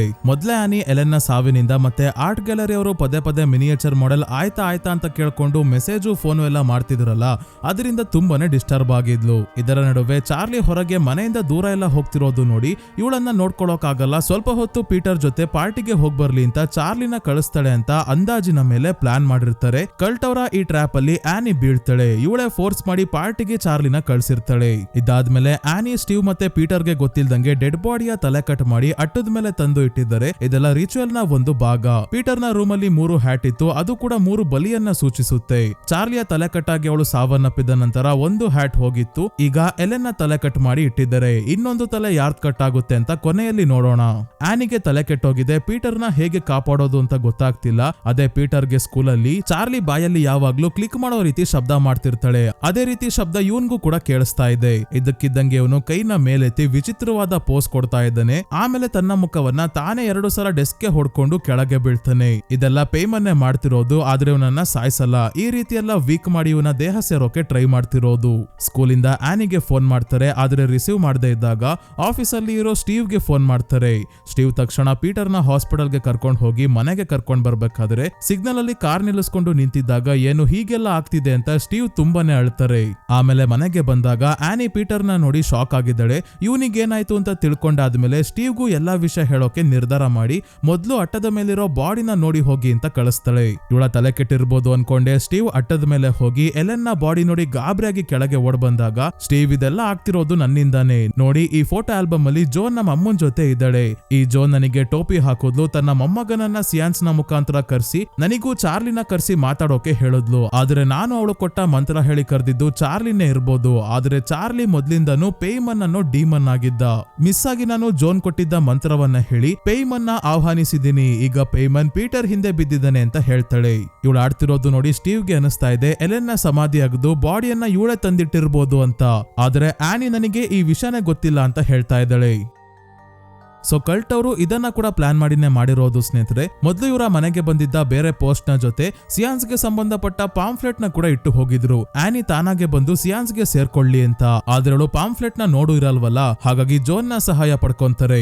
ಜೋನ್ ಸ್ನೇಹಿತರೆ ಚಾಕ್ ಬೋರ್ಡ್ ವಿಷಯವಾಗಿ ಸುಳ್ಳು ಹೇಳಿದ್ದಲ್ಲ, ಅದು ಮೊಮ್ಮಗೊಂದು ಚಾಕ್ ಬೋರ್ಡ್ ಅಂತ. ಆದ್ರೆ ಹಿಂದಿನ ಸೀನಲ್ಲೇ ಆಗ ತಾನೇ ಸ್ಟೋರಿಂದ ಇವಳು ಚಾಕ್ ಬೋರ್ಡ್ ನ ಕೊಂಡ್ಕೊಂಡ್ ಬಂದಿರ್ತಾಳೆ. ಅದಾದ್ಮೇಲೆ ಜೋನ್ ಆನಿನ ಕರ್ಕೊಂಡ್ ಬಂದು ಸಿಯಾನ್ಸ್ ಮಾಡೋದು ಹೇಗೆ ಅಂತ ತೋರಿಸಿ ಮೊಮ್ಮಗನನ್ನ ಕರೆಸಿದಾಗ ಮೊಮ್ಮಗ ಅಲ್ಲ ಬಂದಿದ್ದು ಪೇಯ್ಮನ್ ಅಲ್ಲಿಗೆ ಬರೋದು. ಪೇಯ್ಮನ್ನೇ ಚಾಕ್ ಬೋರ್ಡ್ ಮೇಲೆ ಚಾಕಿಂದ ಐ ಲವ್ ಯು ಗ್ರ್ಯಾಂಡ್ ಮಾ ಅಂತ ಬರೆಯೋದು. ಯಾಕೆ ಆನಿಗೂ ತನ್ನ ಮಗಳನ್ನ ಕಾಂಟ್ಯಾಕ್ಟ್ ಮಾಡಬಹುದು ಅನ್ನೋ ನಂಬಿಕೆ ಬರ್ಲಿ ಅಂತ. ಇವ್ರು ಅನ್ಕೊಂಡಂಗೆ ಆನಿ ಜೋನ್ ಕೊಟ್ಟಿರೋ ಮಂತ್ರ ಹೇಳಿ ಪೇಯ್ಮನ್ ನ ಮನೆ ಒಳಗೆ ಆಹ್ವಾನಿಸಿದ್ದಳೆ. ಚಾರ್ಲಿಯ ದೇಹದಿಂದ ಹೊರಗೆ ಬಂದಿರೋ ಪೇಯ್ಮನ್ ನ. ಆನಿ ಚಾರ್ಲಿಯ ಡ್ರಾಯಿಂಗ್ ಬುಕ್ ನ ಸುಟ್ಟಾಕೋಕೆ ನೋಡಿದಾಗ ಇವಳ ಕೈ ಸುಟ್ಟಿತ್ತು. ಇವಳೇನ್ ಮಾಡಿರ್ತಾಳೆ ಅಂದ್ರೆ ಸ್ಟೀವ್ ಮತ್ತೆ ಪೀಟರ್ ಜೊತೆ ಸೇರಿ ಚಾರ್ಲಿಯನ್ನ ಕರೆಯೋಕೆ ಸಿಯಾನ್ಸ್ ಮಾಡ್ಬೇಕಾದ್ರೆ ಈ ಬುಕ್ ಅನ್ನ ಬಳಸಿರ್ತಾಳೆ. ಆ ಬುಕ್ ಚಾರ್ಲಿಗೆ ತುಂಬಾನೇ ಹತ್ತಿರವಾದದ್ದು ಅಂತ. ಅದಕ್ಕೆ ಈ ಬುಕ್ ಮತ್ತೆ ಚಾರ್ಲಿಯ ದೇಹದಲ್ಲಿ ಇದ್ದ ಪೇಯ್ಮನ್ಗೆ ಏನಾದ್ರೂ ಕನೆಕ್ಷನ್ ಇರಬಹುದು, ಈ ಬುಕ್ ಅನ್ನ ಸುಟ್ಟು ಹಾಕಿದ್ರೆ ಎಲ್ಲ ಸರಿ ಹೋಗ್ಬೋದು ಅಂತ ಇವಳು ಗೆಸ್ ಮಾಡಿದ್ದಾಳೆ ಅಷ್ಟೇ. ಈ ರೀತಿ ಇವಳು ಮಾಡಿರೋ ಗೆಸ್ ಕರೆಕ್ಟ್ ಆಗಿ ಇದೆಯೋ ಇಲ್ವೋ ಅಂತ ಈಗ ನೋಡೋಣ. ಸ್ಟೀವ್ಗೆ ಬುಕ್ ಕೊಟ್ಟು ಇದನ್ನ ಬೆಂಕಿ ಒಳಗೆ ಹಾಕಿ ನಾನು ಸುಟ್ಟು ಹೋದ್ರೂ ಪರವಾಗಿಲ್ಲ, ಪೀಟರ್ಗೆ ಏನು ಆಗ್ಬಾರ್ದು ಅಂತ ಹೇಳ್ತಾ ಇದ್ದಾಳೆ. ಆದ್ರೆ ಸ್ಟೀವ್ ನಿನ್ ತಲೆ ಕೆಟ್ಟಿದೆ, ನಾನು ಪೊಲೀಸ್ ಅವ್ರನ್ನ ಕರಿತೀನಿ, ಅಟ್ಟದ ಮೇಲಿರೋ ಬಾಡಿ ಬಗ್ಗೆ ಹೇಳ್ಬೇಕು ಅಂತಿದ್ದಾಗ ಇವಳೆ ಬುಕ್ ಕಿತ್ಕೊಂಡು ಹೋಗಿ ಬೆಂಕಿ ಒಳಗೆ ಹಾಕ್ತಿದ್ದಂಗೆ ಇವಳಿಗೇನು ಆಗಲ್ಲ, ಸ್ಟೀವ್ಗೆ ಬೆಂಕಿ ಹತ್ಕೊಳ್ಳುತ್ತೆ. ಇವಳಿಗಾದ್ರೂ ಸ್ವಲ್ಪ ಬಟ್ಟೆಗೆ ಬೆಂಕಿ ಹತ್ಕೊಂಡಿತ್ತು, ಆದ್ರೆ ಸ್ಟೀವ್ಗೆ ಕೆಲವು ಸೆಕೆಂಡ್ಗಳಲ್ಲೇ ಇಡೀ ದೇಹ ಸುಟ್ಟೋಗುವಷ್ಟು ಬೆಂಕಿ ಹತ್ಕೊಳ್ಳುತ್ತೆ. ಇದು ಕೂಡ ಪೇಯ್ಮನ್ದೇ ಪ್ಲಾನ್. ಬುಕ್ ಬೆಂಕಿಗೆ ಬಿಸಾಕಿದ್ರೆ ಆನಿಗೆ ಬೆಂಕಿ ಹತ್ಕೊಳ್ಳುತ್ತೆ ಅಂತ ತೋರ್ಸೋಕೆ ಸ್ವಲ್ಪ ಬೆಂಕಿ ಹತ್ಕೊಳ್ಳೋ ಹಾಗೆ ಮೊದಲು ಮಾಡಿದ್ದ. ಆದರೆ ಈಗ ಉಲ್ಟಾ ಹೊಡೆದು ಸ್ಟೀವ್ ನ ಸಾಯಿಸಿ ಆನಿನ ಮಾನಸಿಕವಾಗಿ ತುಂಬಾನೇ ವೀಕ್ ಆಗೋ ಹಾಗೆ ಮಾಡೋಕೆ ಸ್ಟೀವ್ ನ ದೇಹಕ್ಕೆ ಬೆಂಕಿ ಹತ್ಕೊಳ್ಳೋ ಹಾಗೆ ಮಾಡಿದ್ದಾನೆ. ಇಲ್ಲಿ ಸ್ಟೀವ್ ನ ಕೊಲ್ಲೋಕೆ ಎರಡು ಉದ್ದೇಶ ಇದೆ. ಒಂದು ಆನಿನ ವೀಕ್ ಮಾಡೋಕೆ, ಆದ್ರೆ ಮತ್ತೊಂದು ಸ್ಟೀವ್ ಕಲ್ಟ್ ಅವರ ದಾರಿಗೆ ಅಡ್ಡ ಬರೋ ಸಾಧ್ಯತೆ ಇತ್ತು. ಪೊಲೀಸ್ ಅವ್ರಿಗೆ ಫೋನ್ ಮಾಡ್ತಿದ್ರು. ಆನಿಗೆ ಮೊದ್ಲೇ ತಲೆ ಕೆಟ್ಟೋಗಿತ್ತು. ಈಗ ಸ್ಟೀವ್ ಸುಟ್ಟೋಗ್ತಿರೋದು ನೋಡಿ ಇನ್ನೇನ್ ಕೇಳ್ಬೇಕಾ, ಇದೇ ಸರಿಯಾದ ಸಮಯ ಅಂತ ಪೇಯ್ಮನ್ ಬೆಳಕಿನ ರೂಪದಲ್ಲಿ ಬಂದು ಇವಳನ್ನ ಪೊಸೆಸ್ ಮಾಡ್ಕೊಂತಾನೆ. ನೆಕ್ಸ್ಟ್ ಪೀಟರ್ ನ ಆತ್ಮವನ್ನ ದುರ್ಬಲಗೊಳಿಸ್ಬೇಕಲ್ಲ, ಅದಕ್ಕೆ ಈಗ ಬೆಳಗಿಂದ ರಾತ್ರಿ ಆಗುತ್ತೆ. ಮನೆಯ ಸುತ್ತ ಬೆತ್ತಲೆ ಆಗಿರೋ ಪೇಯ್ಮನ್ ಕಲ್ಟ್ ಅವರು ನಿಂತಿದ್ದಾರೆ. ಬ್ರೈಟ್ನೆಸ್ ಜಾಸ್ತಿ ಮಾಡಿ ನೋಡಿದ್ರೆ ಕಾಣಿಸುತ್ತೆ. ಮನೆ ಒಳಗೆ ಮಲಗಿರೋ ಪೀಟರ್ಗೆ ಎಚ್ಚರಿಕೆ ಆಯ್ತು. ಅಪ್ಪ ಅಮ್ಮನ್ನ ಕರೀತಾ ಇದ್ದಾನೆ. ಅಪ್ಪ ಬರೋ ಸ್ಥಿತಿಯಲ್ಲಿ ಇಲ್ಲ, ಅಮ್ಮ ಇಲ್ಲೇ ಇದ್ದಾಳೆ. ಹಿಂದೆ ನೋಡಿ ಸ್ನೇಹಿತರೆ, ಸ್ಪೈಡರ್ ಮ್ಯಾನ್ ತರ ಇವರ ಅಮ್ಮ ಗೋಡೆಗೆ ಕಚ್ಕೊಂಡಿದ್ದಾಳೆ. ಕಾಣ್ತಿಲ್ಲ ಅಲ್ವಾ, ಒಂದ್ ನಿಮಿಷ ತಾಳಿ ಲೈಟ್ ಆನ್ ಮಾಡ್ತೀನಿ. ಪೀಟರ್ಗೆ ಹಿಂದೆ ಯಾರೋ ಇದ್ದಾರೆ ಅಂತ ಅನಿಸ್ತಿರೋದ್ರಿಂದ ಹಿಂದಿರುಗಿ ನೋಡೋ ಅಷ್ಟರಲ್ಲಿ ಪೊಸೆಸ್ಡ್ ಆಗಿರೋ ಆನಿ ಗಾಳಿಯಲ್ಲಿ ತೇಲ್ಕೊಂಡು ರೂಮ್ ಇಂದ ಹೊರಗೆ ಹೋಗ್ತಾಳೆ. ಇದನ್ ಯಾರನ್ನ ಕರೆದ್ರು ಬರ್ತಿಲ್ವಲ್ಲ ಅಂತ ಪೀಟರ್ ತನ್ನ ತಂದೆ ತಾಯಿಯ ರೂಮ್ ಹತ್ರ ಬಂದಾಗ ಏನೋ ಹೊಡೆದೋಗೋ ರೀತಿ ಶಬ್ದ ಕೇಳಿಸುತ್ತೆ. ಏನು ಅಂತ ನೋಡೋಕೆ ಹಾಲ್ಗೆ ಬಂದ್ರೆ ಇಲ್ಲಿ ತನ್ನ ತಂದೆಯ ಸುಟ್ಟು ಹೋಗಿರೋ ಬಾಡಿ ನೋಡಿ ತುಂಬಾನೇ ಅಳ್ತಾ ಇದ್ದಾನೆ.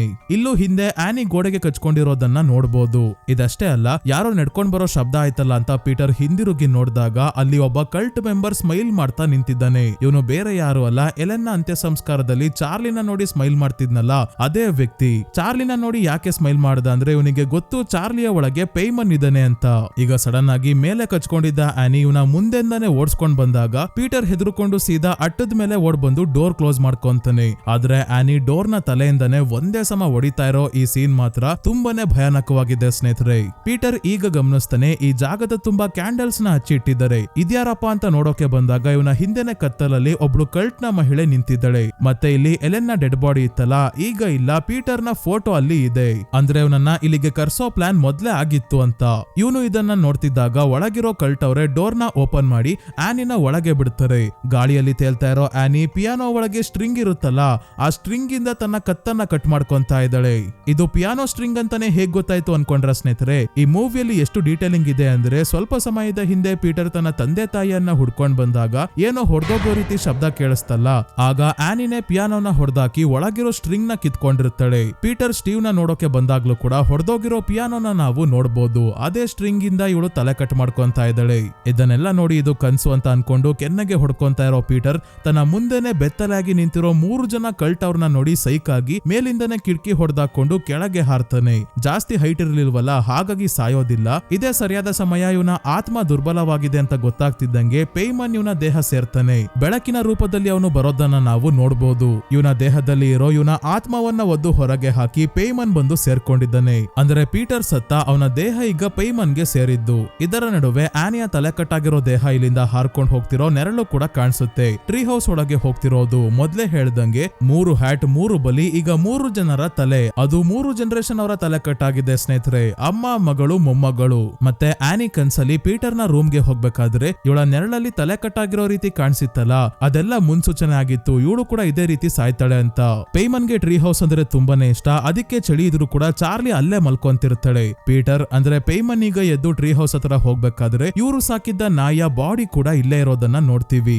ಆಮೇಲೆ ಟ್ರೀ ಹೌಸ್ಗೆ ಬರ್ತಿದ್ದಂಗೆ ಬುಕ್ ಅಲ್ಲಿ ಇರೋ ಹಾಗೆ ಗರ್ಜಿಸ್ತಾ ಇರೋ ಶಬ್ದ ಜೊತೆಗೆ ಬೇರೆ ಬೇರೆ ಮ್ಯೂಸಿಕಲ್ ಇನ್ಸ್ಟ್ರೂಮೆಂಟ್ಸ್ ನ ಶಬ್ದ ಎಲ್ಲ ಬರುತ್ತೆ. ಇದೆಲ್ಲ ಪೇಮನ್ ಬರೋ ಸೂಚನೆ. ಕಲ್ಟ್ ನ ತುಂಬಾನೇ ಜನ ಮೆಂಬರ್ಸ್ ಇಲ್ಲಿ ತಲೆಬಾಗಿದ್ದಾರೆ. ಇವರಲ್ಲಿ ಜೋನ್ ಕೂಡ ಒಬ್ಳು. ಮೊದ್ಲೇ ಹೇಳ್ದಂಗೆ ಪೇಮನ್ ಗೆ ತುಂಬಾನೇ ರೆಸ್ಪೆಕ್ಟ್ ಕೊಡ್ಬೇಕು, ಇಲ್ಲ ಅಂದ್ರೆ ಕೋಪ ಬರುತ್ತೆ. ಟ್ರೀ ಹೌಸ್ ಅಲ್ಲೇ ಪೇಮನ್ ನ ಸ್ಟ್ಯಾಚು ಕೂಡ ಇದೆ. ಸ್ಟ್ಯಾಚು ಅಲ್ಲಿ ಇರೋ ತಲೆ ಚಾರ್ಲಿದು. ಆಕ್ಸಿಡೆಂಟ್ ಆದ್ಮೇಲೆ ತಲೆಯನ್ನ ಇವ್ರು ಕತ್ಕೊಂಡ್ ಬಂದಿರ್ತಾರೆ. ಒಂದು ಸೀನ್ ನಲ್ಲಿ ಆಕ್ಸಿಡೆಂಟ್ ಆಗಿರೋ ದೃಶ್ಯದ ಬಗ್ಗೆ ಆನಿ ಮಿನಿಯೇಚರ್ ಮಾಡೆಲ್ ಮಾಡಿದ್ಲಲ್ಲ, ಅದ್ರಲ್ಲಿ ಇರೋ ತಲೆ ಕೂಡ ಕಾಣ್ತಿರಲ್ಲ. ತಲೆಯನ್ನ ಕಲ್ಟ್ ಅವರು ಕತ್ಕೊಂಡ್ ಬಂದಿದ್ದಾರೆ ಅನ್ನೋದಕ್ಕೆ ಮೊದ್ಲೇ ಅದೊಂದು ಕ್ಲೂ ಆಗಿತ್ತು. ಸ್ಟ್ಯಾಚು ಕೈಯಲ್ಲಿ ಒಂದು ಸ್ಟಾಫ್ ಇದೆ, ಅಂದ್ರೆ ಕೋಲಿನ ತುದಿಯಲ್ಲಿ ಒಂದು ಕೈ ಇದೆ. ಈ ರೀತಿ ಶೇಪ್ ಅಲ್ಲಿ. ಇದೇ ರೀತಿ ಪೀಟರ್ ತನ್ನ ಮುಖವನ್ನ ಡೆಸ್ಕ್ಗೆ ಹೊಡ್ಕೊಳ್ಳೋಕು ಮುಂಚೆ ತನ್ನ ಕೈಯನ್ನ ಮಾಡಿದ್ದು ಸ್ನೇಹಿತರೆ. ಡೀಮನ್ ನ ಸೂಚಿಸೋ ಒಂದು ಪಕ್ಷಿ ಕೂಡ ಕೇಜ್ ಅಲ್ಲಿ ಇದೆ. ಈ ಸ್ಟ್ಯಾಚು ಮುಂದೆನೆ ತಲೆ ಕಟ್ಟಾಗಿರೋ ಎಲೆನ್ ಮತ್ತೆ ಆನಿ ಇಬ್ಬರು ಕೂಡ ತಲೆಬಾಗಿದ್ದಾರೆ. ಅಂದ್ರೆ ಸತ್ತ ನಂತರ ಕೂಡ ಪೇಮನ್ ನ ಕಂಟ್ರೋಲ್ ಅಲ್ಲಿ ಇದ್ದಾರೆ. ಎಲ್ಲದಕ್ಕಿಂತ ಮುಖ್ಯವಾಗಿ ಗೋಡೆ ಮೇಲೆ ಎಲೆನ್ ನ ಫೋಟೋ ನೋಡಿದಾಗ ನಮ್ಗೆ ಗೊತ್ತಾಗುತ್ತೆ ಈ ಕಲ್ಟ್ ನ ಲೀಡರ್ ಆಗಿರೋ ಎಲೆನ್ ಪೇಮನ್ ನ ರಾಣಿ ಕೂಡ ಆಗಿದ್ದಾಳೆ. ಅಂದ್ರೆ ಅವಳು ಮೊದ್ಲೇ ತನ್ನನ್ನ ತಾನು ಡೀಮನ್ ಗೆ ಒಪ್ಸಿರ್ತಾಳೆ. ಅದಕ್ಕೆ ಎಲೆನ್ ನ ವಂಶದವರ ದೇಹ ಸೇರೋಕೆ ಇವಳ ಫ್ಯಾಮಿಲಿಯಲ್ಲಿ ಭೂಮಿ ಮೇಲೆ ಹುಟ್ಟೋಕೆ ಪ್ರಯತ್ನ ಪಟ್ಟು ಅದರಲ್ಲಿ ಈಗ ಯಶಸ್ವಿ ಆಗಿದ್ದಾನೆ ಪೇಮನ್. ಇದೇ ಕಾರಣಕ್ಕೆ ಈ ಮೂವಿಯ ಹೆಸರು ಹೆರಿಡಿಟರಿ ಅಂತ ಇರೋದು. ಮೊದ್ಲು ಎಲೆನ್ ತನ್ನ ಗಂಡನ ದೇಹಕ್ಕೆ ಪೇಮನ್ ನ ಹಾಕೋಕೆ ನೋಡಿರ್ತಾಳೆ. ಅದಕ್ಕೆ ಅವನು ಆನಿ ಹೇಳಿದ ಹಾಗೆ ಮೆಂಟಲ್ ಪ್ರಾಬ್ಲಮ್ ಹೆಸರಿಗೆ, ಆದ್ರೆ ಪ್ರಾಬ್ಲಮ್ ಇದ್ದಿದ್ದು ಡೀಮನ್ದು. ಗಂಡಂಗೆ ಪಾಪ ಏನೇನ್ ಕಾಣಿಸ್ತಿತ್ತೋ ಏನೋ, ಊಟ ನೀರು ಬಿಟ್ಟು ಹಸಿವಿನಿಂದಾನೆ ಸಾವನ್ನಪ್ಪಿರ್ತಾನೆ. ಚಾರ್ಲ್ಸ್ ಆತ್ಮಹತ್ಯೆ ಮಾಡ್ಕೊಂಡ, ಆದ್ರೆ ಲೆಟರ್ ಅಲ್ಲಿ ಬರ್ದಿದ್ನಲ್ಲ ಅದು ಇಂಪಾರ್ಟೆಂಟ್. ತನ್ನ ತಾಯಿ ತನ್ನ ದೇಹದ ಒಳಗೆ ಯಾರ್ಯಾರನೋ ಹಾಕೋಕೆ ಟ್ರೈ ಮಾಡ್ತಿದ್ದಾರೆ ಅಂತ ಬರ್ದಿದ್ದ. ಅಂದ್ರೆ ಪೇಮನ್ ನ ಹಾಕೋಕೆ ಟ್ರೈ ಮಾಡಿರ್ತಾಳೆ ಅಂತ ಅರ್ಥ. ಅದಾದ್ಮೇಲೆ ಆನಿಯ ಗಂಡ ಸ್ಟೀವ್ ಎಲೆನ್ ನ ಬುದ್ಧಿ ಮೊದ್ಲೇ ಕಂಡ್ಕೊಂಡು ಆನಿಯನ್ನ ದೂರ ಕರ್ಕೊಂಡು ಹೋಗಿರ್ತಾನೆ. ಆದ್ರೆ ಸುಮ್ನೆ ಇಲ್ದಲೆ ಆನಿನೇ ಎಲೆನ್ ನ ವಾಪಸ್ ಕರ್ಸ್ಕೊಂಡು ಹೆರಿಡಿಟರಿ ಅನ್ನೋ ಮೂವಿ ಮಾಡೋ ಹಾಗಾಯ್ತು. ಸೊ ಈಗ ಜೋನ್ ಎದ್ದು ಬಂದು ಇವನಿಗೆ ಕಿರೀಟ ಹಾಕಿ, ನಿಮ್ಮನ್ನ ನಾವೇ ನಾರ್ತ್ ವೆಸ್ಟ್ ದಿಕ್ಕಿನ ಕಡೆ ತಿರುಗಿ ಪ್ರಾರ್ಥನೆ ಮಾಡಿ ಕರ್ಸ್ಕೊಂಡಿದೀವಿ. ನಿಮಗೆ ಹೆಣ್ಣು ಮಗುವಿನ ದೇಹ ಸಿಕ್ಕಿತ್ತು, ಆದ್ರೆ ಈಗ ಅದನ್ನ ಸರಿ ಮಾಡಿ ಆರೋಗ್ಯವಾಗಿರೋ ಹುಡುಗನ ದೇಹವನ್ನ ಕೊಟ್ಟಿದೀವಿ. ದಯವಿಟ್ಟು ನರಕದ ರಾಜರಲ್ಲಿ ಒಬ್ಬರಾಗಿರೋ ನೀವು ನಮಗೆ ಹಣ, ಸಂಪತ್ತು, ಒಳ್ಳೆ ಹೆಸರು ಜೊತೆಗೆ ನಿಮಗೆ ಏನೇನ್ ರಹಸ್ಯಗಳ ಬಗ್ಗೆ ಗೊತ್ತಿದೆಯೋ ಅದರ ಬಗ್ಗೆ ನಮಿಗೂ ಹೇಳಿ. ನಮ್ಮನ್ನೆಲ್ಲ ಕಾಪಾಡೋಕೆ ನಿಮ್ಮ ಕೈ ಕೆಳಗೆ ಇರೋ ದುಷ್ಟಶಕ್ತಿಗಳನ್ನ ಸಹಾಯಕ್ಕೆ ಕಳಿಸಿ. ನಾವು ದೇವರನ್ನ ಬಿಟ್ಟು ನಿಮ್ಮನ್ನ ಪೂಜಿಸ್ತೀವಿ ಅಂತ ಎಲ್ಲರೂ ಪೇಮನ್ಗೆ ಜೈಕಾರ ಹಾಕ್ತಾ ಇದ್ದಾರೆ. ಸೊ ಈಗ ಮೂವಿಯಲ್ಲಿ ಯಾವ ರೀತಿ ಒಂದಕ್ಕೊಂದು ಲಿಂಕ್ ಇದೆ, ಯಾವ್ಯಾವ ವಿಷಯಗಳನ್ನ ನಾವು ಮಿಸ್ ಮಾಡ್ಕೊಂಡಿದೀವಿ ಅನ್ನೋದನ್ನ ನೋಡೋಣ. ಮೊದಲನೇದಾಗಿ ಎಲೆನ್ ನ ಅಂತ್ಯ ಸಂಸ್ಕಾರದಲ್ಲಿ ಇದ್ದವರೆಲ್ಲ ಕಲ್ಟ್ ನ ಮೆಂಬರ್ಸೇ. ಅದಕ್ಕೆ ಅವರೆಲ್ಲರೂ ಯಾರು ಅಂತ ಆನಿಗೆ ಗೊತ್ತಾಗಿರ್ಲಿಲ್ಲ. ಮೂವಿ ಉದ್ದಕ್ಕೂ ಕಲ್ಟ್ ಅವರೇ ಆನಿ ಪೀಟರ್ ಮೇಲೆ ಗಮನ ಇಟ್ಟಿರ್ತಾರೆ. ಪದೇ ಪದೇ ಮನೆ ಒಳಗೆ ಬರೋದು ಹೋಗೋದು ಕೂಡ ಮಾಡ್ತಿರ್ತಾರೆ. ಅಂತ್ಯ ಸಂಸ್ಕಾರ ಮುಗಿಸ್ಕೊಂಡು ಎಲ್ಲರೂ ಮನೆಗೆ ಬಂದಾಗ ಸ್ಟೀವ್ ಪೀಟರ್ ಮತ್ತೆ ಚಾರ್ಲಿಗೆ ಶೂನ ಬಾಗಿಲಲ್ಲೇ ಬಿಡೋಕೆ ಹೇಳ್ತಾರೆ. ಯಾಕಂದ್ರೆ ಪದೇ ಪದೇ ಮನೆಯಲ್ಲಿ ಕೆಸರಿನ ಕಾಲಲ್ಲಿ ನಡ್ಕೊಂಡ್ ಬಂದಿರೋ ಮಾರ್ಕ್ ಆಗಿರುತ್ತೆ. ಸ್ಟೀವ್ ಮೋಸ್ಟ್ಲಿ ಮಕ್ಕಳು ಕೆಸರಾಗಿರೋ ಶೂ ಹಾಕೊಂಡು ಓಡಾಡಿರ್ಬೋದು, ಅದಕ್ಕೆ ಅನ್ಕೊಂಡಿರ್ತಾರೆ. ಆದ್ರೆ ಇಲ್ಲ, ಕಲ್ಟ್ ಮೆಂಬರ್ಸ್ ಪದೇ ಪದೇ ಮನೆ ಒಳಗೆ ಬರ್ತಿರ್ತಾರೆ. ಇವರ ಹೆಜ್ಜೆ ಗುರುತು ಮನೆಯಲ್ಲಿ ಆಗಿರುತ್ತೆ. ಇದೇ ಸೀನಲ್ಲಿ ಇವರು ಮನೆ ಒಳಗೆ ಬರೋಕು ಮುಂಚೆನೆ ಯಾರೋ ಮನೆಯಲ್ಲಿ ಓಡಾಡೋ ಶಬ್ದ ಕೇಳಿಸಿತ್ತಲ್ಲ, ಅದು ಕೂಡ ಕಲ್ಟ್ ಅವರೇ ಆಗಿದ್ರು. ಮನೆಯ ಡೂಪ್ಲಿಕೇಟ್ ಕೀ ಮೋಸ್ಟ್ಲಿ ಎಲೆನ್ ಬದುಕಿದಾಗ್ಲೇ ಕೊಟ್ಟಿದ್ಲು ಅನ್ಸುತ್ತೆ. ಎಲೆನ್ ನ ರೂಮ್ ಅಲ್ಲಿ ಟ್ರಯಾಂಗಲ್, ಗೋಡೆ ಮೇಲೆ ಡೀಮನ್ ಗಳನ್ನ ಆಹ್ವಾನಿಸೋ ಪದಗಳನ್ನೆಲ್ಲ ಕಲ್ಟ್ ಅವರೇ ಬರ್ದಿರ್ತಾರೆ. ಇಲ್ಲಷ್ಟೇ ಅಲ್ಲ, ಪೀಟರ್ ನ ಫ್ರೆಂಡ್ ಸರ್ಕಲ್ ಅಲ್ಲೂ ಕೂಡ ಕಲ್ಟ್ ಮೆಂಬರ್ಸ್ ಇದ್ರು ಅನ್ನೋದಕ್ಕೆ ಕೆಲವೊಂದು ಸಾಕ್ಷಿಗಳಿದೆ. ಮೊದಲನೇದಾಗಿ ಪೀಟರ್ ಕಾಳ್ ಹಾಕ್ತಿದ್ದ ಬ್ರಿಡ್ಜೆಟ್, ಇವಳು ಕೂಡ ಕಲ್ಟ್ ನ ಮೆಂಬರೇ ಅಂತ ಅನ್ಸುತ್ತೆ. ಕಾರಣ ಇವಳು ಯಾವಾಗ್ಲೂ ಪೀಟರ್ ನ ಗಮನಿಸ್ತಾ ಇರ್ತಾಳೆ. ಪೀಟರ್ ಬ್ರಿಡ್ಜೆಟ್ ನ ಸೋಷಿಯಲ್ ಮೀಡಿಯಾ ಅಕೌಂಟ್ ಚೆಕ್ ಮಾಡ್ಬೇಕಾದ್ರೆ ಒಂದು ಫೋಟೋ ನೆನ್ಪಿಟ್ಕೊಳ್ಳಿ ಅಂತ ಹೇಳಿದ್ನಲ್ಲ ಸ್ನೇಹಿತರೆ, ಆ ಫೋಟೋ ಅಲ್ಲಿ ಬ್ರಿಡ್ಜೆಟ್ ಸೇಮ್ ಪೈಮನ್ ನ ಕಡ್ಡಿಯಲ್ಲಿ ಯಾವ ರೀತಿ ಹ್ಯಾಂಡ್ ಜೆಸ್ಚರ್ ಇದೆಯೋ ಅದೇ ರೀತಿ ಇವಳು ಕೂಡ ಫೋಟೋ ಅಲ್ಲಿ ಪೋಸ್ ಕೊಟ್ಟಿದ್ದಾಳೆ. ಸ್ಕೂಲಲ್ಲೂ ಪೀಟರ್ ಟೆನ್ಷನ್ ಆಗಿದ್ದಾಗ ಪದೇ ಪದೇ ಹಿಂದಿರುಗಿ ನೋಡ್ತಿರ್ತಾಳೆ ಹೊರತು ಯಾವತ್ತು ಏನಾಯ್ತು ಅಂತ ಕಾಳಜಿ ತೋರ್ಸಿರಲ್ಲ. ಇನ್ನೊಂದು ಸೀನಲ್ಲಿ ಪೀಟರ್ ತನ್ನ ಫ್ರೆಂಡ್ ಜೊತೆ ಗಾಂಜಾ ಹೊಡಿಬೇಕಾದ್ರೆ ಇವರಲ್ಲಿ ಒಬ್ಬ ಕೂದಲಿಗೆ ಗಂಟ್ ಹಾಕೊಂಡು ಕೂತಿದ್ದಾನಲ್ಲ, ಇದೇ ಕೂದಲು ಗಂಟಾಕಿರೋ ಒಬ್ಬ ಹುಡುಗ ಟ್ರೀ ಹೌಸ್ ಅಲ್ಲಿ ತಲೆಬಾಗಿರೋದನ್ನ ನೋಡ್ತೀವಿ. ಒಂದು ಥಿಯರಿ ಹೇಳೋದೇನಂದ್ರೆ ಪೀಟರ್ ಚಾರ್ಲಿನ ಒಂದು ಪಾರ್ಟಿಗೆ ಕರ್ಕೊಂಡು ಹೋಗಿದ್ನಲ್ಲ, ಅದು ಒಂದು ಟ್ರ್ಯಾಪ್ ಆಗಿರ್ಬೇಕು ಅಂತ. ಕಲ್ಟ್ ಅಲ್ಲಿ ಇರೋ ಪೀಟರ್ ನ ಫ್ರೆಂಡ್ಸ್ ಪಾರ್ಟಿ ಅರೇಂಜ್ ಮಾಡಿ ಬೇಕು ಅಂತಾನೆ ವಾಲ್ನಟ್ಸ್ ಇರೋ ಕೇಕ್ ನ ಚಾರ್ಲಿಗೆ ತಿನ್ನೋಕೆ ಕೊಟ್ಟು ಪೀಟರ್ ಇವಳನ್ನ ವಾಪಸ್ ಕರ್ಕೊಂಡ್ ಬರ್ಬೇಕಾದ್ರೆ ಚಾರ್ಲಿ ಒಳಗಿರೋ ಪೇಮನ್ ನ ಇನ್ಫ್ಲೂಯೆನ್ಸ್ ಇಂದ ಚಾರ್ಲಿ ತಲೆಯನ್ನ ಕಾರಿಂದ ಹೊರಗೆ ಹಾಕ್ತಾಳೆ. ಅದು ಸರಿಯಾಗಿ ಕಲ್ಟ್ ಅವರು ಡೀಮನ್ ಸಿಂಬಲ್ ಹಾಕಿದ್ದ ಪೋಲ್ ಬಳಿ. ಹಾಗಾಗಿ ಆಮೇಲೆ ಏನೆಲ್ಲ ಆಯ್ತು ಅಂತ ನಮ್ಗೆ ಗೊತ್ತೇ ಇದೆ. ಇನ್ನೊಂದು ಪಾಯಿಂಟ್ ಏನಂದ್ರೆ ಇಲ್ಲಿ ಚಾರ್ಲಿ ಕೇಕ್ ನ ತಿಂದ ನಂತರ ಗಂಟಲು ದಪ್ಪ ಆಗ್ತಿದೆ ಅಥವಾ ದೊಡ್ಡದಾಗ್ತಿದೆ ಅಂತ ಹೇಳಿದ್ಲು. ಅದೇ ರೀತಿ ಪೀಟರ್ ಕೂಡ ತನ್ನ ಫ್ರೆಂಡ್ಸ್ ಜೊತೆ ನಶೆ ಮಾಡ್ಬೇಕಾದ್ರೆ ಸೇಮ್ ಡೈಲಾಗ್ ಹೇಳ್ತಾನೆ. ಅಂದ್ರೆ ಚಾರ್ಲಿಯ ದೇಹದಿಂದ ಪೇಮನ್ ಹೊರಗೆ ಬರ್ಬೇಕಾದ್ರೆ ಹೇಗೆ ಫೀಲ್ ಆಗಿತ್ತೋ ಅದೇ ರೀತಿ ಪೇಮನ್ ಪೀಟರ್ ನ ಒಳಗೆ ಹೋಗೋಕೆ ನೋಡ್ದಾಗ್ಲೂ ಇವನಿಗೆ ಫೀಲ್ ಆಗಿರುತ್ತೆ. ಆದ್ರೆ ಆಗ ಪೇಮನ್ಗೆ ಇವನ ದೇಹದ ಒಳಗೆ ಹೋಗೋಕೆ ಸಾಧ್ಯ ಆಗಿರಲ್ಲ, ಇನ್ನು ಆತ್ಮ ವೀಕ್ ಆಗಿರ್ಲಿಲ್ವಲ್ಲ. ಚಾರ್ಲಿ ಬದುಕಿದ್ದಾಗ ತುಂಬಾನೇ ಚಾಕ್ಲೇಟ್ ತಿಂತಾ ಇರೋದನ್ನ ನಾವು ನೋಡಿದೀವಿ ಸ್ನೇಹಿತರೆ. ಯಾಕಂದ್ರೆ ಪೇಯ್ಮನ್ಗೆ ಸ್ವೀಟ್ಸ್ ಅಂದ್ರೆ ತುಂಬಾನೇ ಇಷ್ಟ. ನಿಮಗೆ ಒಂದು ಡೌಟ್ ಬಂದಿರಬಹುದು, ಚಾರ್ಲಿ ಹುಟ್ಟಿದ ನಂತರ ಎಲೆನ್ ಆನಿ ಮನೆಗೆ ವಾಪಸ್ ಬಂದಿದ್ಲು ಅಂತಾನೆ. ಆದ್ರೆ ಆಗ್ಲಿಂದನೇ ಪೀಟರ್ ನ ವೀಕ್ ಮಾಡಿ ಅವನ ಒಳಗೆ ಡೈರೆಕ್ಟ್ ಆಗಿ ಪೇಯ್ಮನ್ ನ ಕಳಿಸಬಹುದಾಗಿತ್ತಲ್ಲ ಅಂತ. ಆದ್ರೆ ಆನಿನೇ ಹೇಳ್ದಂಗೆ ಎಲೆನ್ಗೆ ತುಂಬಾನೇ ವಯಸ್ಸಾಗಿರುತ್ತೆ, ಯಾವಾಗ ಏನಾಗುತ್ತೋ ಅಂತ ಭಯ ಅವಳಿಗೇನೆ ಇತ್ತು. ಹಾಗಾಗಿ ಬದುಕಿದಾಗ್ಲೇ ಚಾರ್ಲಿಯ ದೇಹದ ಒಳಗೆ ಪೇಯ್ಮನ್ ನ ಟೆಂಪರರಿ ಆಗಿ ಕಳಿಸಿ ಆಮೇಲೆ ಪೀಟರ್ ನ ದೇಹದ ಒಳಗೆ ಪೇಯ್ಮನ್ ನ ಟ್ರಾನ್ಸ್ಫರ್ ಮಾಡೋ ಕೆಲಸ ಕಲ್ಟ್ ನ ಮೆಂಬರ್ಸ್ ಗೆ ಬಿಟ್ಟಿರ್ತಾಳೆ. ನೆಕ್ಸ್ಟ್ ಆನಿ ಮೊದಲನೇ ಬಾರಿ ಜೋನ್ ನ ಮನೆಗೆ ಬಂದಾಗ ಕುಡಿಯೋಕೆ ಟೀ ಕೊಟ್ಟಿದ್ಲಲ್ಲ, ಆ ಟೀಯಲ್ಲಿ ಆನಿಗೆ ಕಪ್ಪುಗೆ ಎಲೆ ರೀತಿ ಇರೋದೇನೋ ಸಿಗುತ್ತೆ. ಇದೇ ರೀತಿಯ ಕಪ್ಪು ಎಲೆ ಅಥವಾ ಗಿಡಮೂಲಿಕೆಯನ್ನ ಎಲೆನ್ ಚಿಕ್ಕ ಮಗು ಆಗಿದ್ದಾಗ ಚಾರ್ಲಿಯ ಹಾಲಲ್ಲಿ ಮಿಕ್ಸ್ ಮಾಡಿ ಕುಡಿಸ್ತಾ ಇರೋದನ್ನ ನಾವು ಒಂದು ಫೋಟೋ ಅಲ್ಲಿ ನೋಡಬಹುದು. ಈ ಫೋಟೋ ಚಾರ್ಲಿಯ ರೂಮ್ ಅಲ್ಲಿ ಇದೆ ಸ್ನೇಹಿತರೆ. ಹಾಲಿರೋ ಬಾಟಲ್ ನ ಕೆಳಗೆ ಕಪ್ಪುಗೆ ಈ ಗಿಡಮೂಲಿಕೆ ಇರೋದನ್ನ ನೋಡ್ತೀವಿ. ಮತ್ತೆ ಪೀಟರ್ ತನ್ನ ಫ್ರೆಂಡ್ಸ್ ಜೊತೆ ನಶೆ ಮಾಡ್ಬೇಕಾದ್ರೆ ಕಲ್ಟ್ ಅಲ್ಲಿ ಇದ್ದ ಇವನ ಫ್ರೆಂಡ್ಸ್ ಗಾಂಜಾ ಜೊತೆಗೆ ಈ ಗಿಡಮೂಲಿಕೆಯನ್ನ ಮಿಕ್ಸ್ ಮಾಡಿ ಕೊಟ್ಟಿರ್ಬೋದು ಅಂತ ಹೇಳ್ತಾರೆ. ಏನಿದರ ಹೆಸರು ಏನ್ ಮಾಡುತ್ತೆ ಇದು ಅಂದ್ರೆ ಹೆಸರು ಡಿಟನಿ ಆಫ್ ಕ್ರೀಟ್. ಇದು ಏನ್ ಮಾಡುತ್ತೆ ಅಂದ್ರೆ ಡಿಮಾನಿಕ್ ಪೊಸೆಷನ್ ಗೆ ಸಹಾಯ ಮಾಡುತ್ತೆ. ಡಿಮನ್ ಗೆ ಇದನ್ನ ಯಾರು ಸೇವನೆ ಮಾಡ್ತಾರೋ ಅವರನ್ನ ಪೊಸೆಸ್ ಮಾಡ್ಕೊಳ್ಳೋಕೆ ಈಸಿ ಆಗುತ್ತೆ. ಆನಿ ಎಲೆನ ವಸ್ತುಗಳಿರೋ ಬಾಕ್ಸ್ ಅಲ್ಲಿ ಫೋಟೋ ಆಲ್ಬಮ್ ನ ನೋಡ್ಬೇಕಾದ್ರೆ ಈ ಡಿಟನಿ ಆಫ್ ಕ್ರೀಟ್ ಇರೋ ಬಾಟಲ್ ನ ಕೂಡ ನಾವು ನೋಡಬಹುದು. ಎಲೆನ್ ಸರಿ ಇಲ್ಲ ಅನ್ನೋದು ಆನಿಯ ತಲೆಯಲ್ಲಿ ಆಳವಾಗಿ ಕೂತ್ಬಿಟ್ಟಿರುತ್ತೆ. ಅದಕ್ಕೆ ಅವಳ ಮನಸ್ಸಲ್ಲಿ ಯಾವಾಗ್ಲೂ ಮಕ್ಕಳನ್ನ ಕಾಪಾಡಬೇಕು ಅನ್ನೋ ಭಾವನೆಗಳು ಬರ್ತಾ ಇರುತ್ತೆ. ಅದಕ್ಕೆ ನಿದ್ದೆಗಣ್ಣಲ್ಲಿ ಚಾರ್ಲಿ ಮತ್ತೆ ಪೀಟರ್ ನ ಕೊಲ್ಲೋಕೆ ನೋಡಿರ್ತಾಳೆ. ಇವಳಿಗೆ ಗೊತ್ತಿಲ್ದಂಗೆ ಪೀಟರ್ ನ ಹೊಟ್ಟೆಯಲ್ಲಿ ಇದ್ದಾಗ ಅಬೋರ್ಷನ್ ಮಾಡಿಸ್ಕೊಳ್ಳೋಕೆ ಪ್ರಯತ್ನ ಪಟ್ಟಿರ್ತಾಳೆ. ಯಾಕಂದ್ರೆ ಅವಳ ಸಬ್ ಕಾನ್ಶಿಯಸ್ ಮೈಂಡ್ ಇವಳಿಗೆ ಈ ರೀತಿ ಮಾಡೋಕೆ ಹೇಳ್ತಿರುತ್ತೆ. ಹೌದು ಸ್ನೇಹಿತರೆ, ಇವರು ಹುಟ್ಟೋದಕ್ಕಿಂತ ಮುಂಚೆ ಕೊಲ್ಲೋದೇ ಇವರನ್ನ ಕಾಪಾಡೋ ಒಂದು ದಾರಿಯಾಗಿತ್ತು. ಯಾಕಂದ್ರೆ ಹುಟ್ಟಿದ ನಂತರ ಪೇಯ್ಮನ್ ಪೊಸೆಸ್ ಮಾಡ್ಕೊಳ್ಳೋಕು ಮುಂಚೆ ಹೇಗೆಲ್ಲ ಚಿತ್ರಹಿಂಸೆ ಕೊಡ್ತಾನೆ ಅನ್ನೋದನ್ನ ನಾವು ನೋಡಿದೀವಿ. ಅದಕ್ಕೆ ಕನ್ಸಲಿ ಪೀಟರ್ಗೆ ಅಬೋರ್ಷನ್ ನ ಸತ್ಯ ಹೇಳೋದ್ ಮೇಲೂ ನಾನು ನಿನ್ನ ಕಾಪಾಡೋಕೆ ನೋಡಿದ್ದು ಅಂತ ಹೇಳ್ತಾಳೆ. ಸೊ ಈ ಕತೆ ಈಗ ಪೀಟರ್ ನ ಕ್ಲಾಸ್ ಅಲ್ಲಿ ಹೇಳ್ತಿದ್ದ ಹಿರಾಕ್ಲಸ್ ನ ಕತೆಗೆ ಹೇಗೆ ಕನೆಕ್ಟ್ ಆಗುತ್ತೆ ಅನ್ನೋದಾದ್ರೆ, ಹೇಗೆ ಹಿರಾಕ್ಲಿಸ್ ನ ಸಾವಿನ ಬಗ್ಗೆ ಒಂದು ಭವಿಷ್ಯವಾಣಿ ಮೊದಲೇ ಹೇಳಿರುತ್ತೋ ಅದೇ ರೀತಿ ಇಲ್ಲೂ ಕೂಡ ಕಲ್ಟ್ ಅವರೇ ಭವಿಷ್ಯವಾಣಿ ನುಡಿದಿದ್ದಾರೆ. ಹಿರಾಕ್ಲಿಸ್ ಗೆ ತನ್ನ ಸಾವಿನ ಬಗ್ಗೆ ಹೇಗೆ ಮೊದಲೇ ಸೂಚನೆ ಸಿಕ್ಕಿತೋ ಅದೇ ರೀತಿ ಇಲ್ಲೂ ಚಾರ್ಲಿಯ ಸಾವಿನ ಬಗ್ಗೆ ಆನಿ ಮತ್ತೆ ಪೀಟರ್ ನ ಕತೆ ಏನಾಗುತ್ತೆ ಅಂತ ಎಷ್ಟೇ ಮುನ್ಸೂಚನೆ ಸಿಕ್ಕಿದ್ರು ಕೂಡ ಕಲ್ಟ್ ಅವರು ಏನ್ ಅನ್ಕೊಂತಾರೋ ಅದೇ ರೀತಿ ಮಾಡ್ತಾರೆ. ಇದನ್ನ ಆನಿ ಕೈಯಲ್ಲಾಗ್ಲಿ ಬೇರೆಯವ್ರ ಕೈಯಲ್ಲಾಗ್ಲಿ ತಡೆಯೋಕೆ ಆಗ್ತಿರ್ಲಿಲ್ಲ. ಸೇಮ್ ಹಿರಾಕ್ಲಿಸ್ಗೂ ಕೂಡ ತನ್ನ ಸಾವಿನ ಬಗ್ಗೆ ಮುನ್ಸೂಚನೆ ಸಿಕ್ಕಿದ್ರು ಏನು ಮಾಡೋಕ್ ಆಗಿರಲ್ಲ. ಇದಷ್ಟೇ ಅಲ್ಲ, ಹಿರಾಕ್ಲಿಸ್ ತರ ಸ್ಟೀವ್ ಕೂಡ ಸುಟ್ಟೋಗಿ ಸಾವನ್ನಪ್ತಾರೆ. ಹಿರಾಕ್ಲಿಸ್ ನ ಹೆಂಡತಿ ಡಿಯನೆರಾ ಆತ್ಮಹತ್ಯೆ ಮಾಡ್ಕೊಂಡಂಗೆ ಆನಿ ಕೂಡ ತನ್ನ ಕತ್ತನ್ನ ತಾನೇ ಕಟ್ ಮಾಡ್ಕೊಂಡು ಆತ್ಮಹತ್ಯೆ ಮಾಡ್ಕೊಂತಾಳೆ. ಸೊ ಇಷ್ಟೆಲ್ಲ ಕನೆಕ್ಷನ್ ಇದೆ ಸ್ನೇಹಿತರೆ ತುಂಬಾನೇ ರಿಸರ್ಚ್ ಮಾಡಿ ಇಷ್ಟು ವಿಷಯಗಳ ಬಗ್ಗೆ ತಿಳ್ಕೊಂಡು ನಿಮ್ಗೆ ಹೇಳಿದೀನಿ. ನಿಮ್ಮ ಮನಸ್ಸಲ್ಲಿ ಯಾವ್ದಾದ್ರು ಥಿಯರಿ ಇದ್ರೆ ಅದನ್ನ ಮಿಸ್ ಮಾಡದೆ ಕಮೆಂಟ್ಸ್ ಅಲ್ಲಿ ತಿಳಿಸಿ, ಅಥವಾ ಯಾವ್ದಾದ್ರು ಪ್ರಶ್ನೆ ಇದ್ರೆ ಕಮೆಂಟ್ಸ್ ಅಲ್ಲಿ ಕೇಳಿ ಸ್ನೇಹಿತರೆ, ಖಂಡಿತ ರಿಪ್ಲೈ ಮಾಡಿ ಉತ್ತರ ಕೊಡ್ತೀನಿ. ಈ ವಿಡಿಯೋ ನಿಮ್ಗೆ ಇಷ್ಟ ಆಗಿದ್ರೆ ಲೈಕ್ ಮಾಡಿ, ಚಾನಲ್ಗೆ ಸಬ್ಸ್ಕ್ರೈಬ್ ಆಗೋದ್ರ ಜೊತೆಗೆ ಹೈಪ್ ಕೂಡ ಮಾಡಿ ಸ್ನೇಹಿತರೆ. ಇದೇ ರೀತಿಯ ವಿಡಿಯೋವಿನೊಂದಿಗೆ ಮತ್ತೆ ನಿಮ್ಮನ್ನ ಭೇಟಿ ಆಗ್ತೀನಿ. ಧನ್ಯವಾದಗಳು.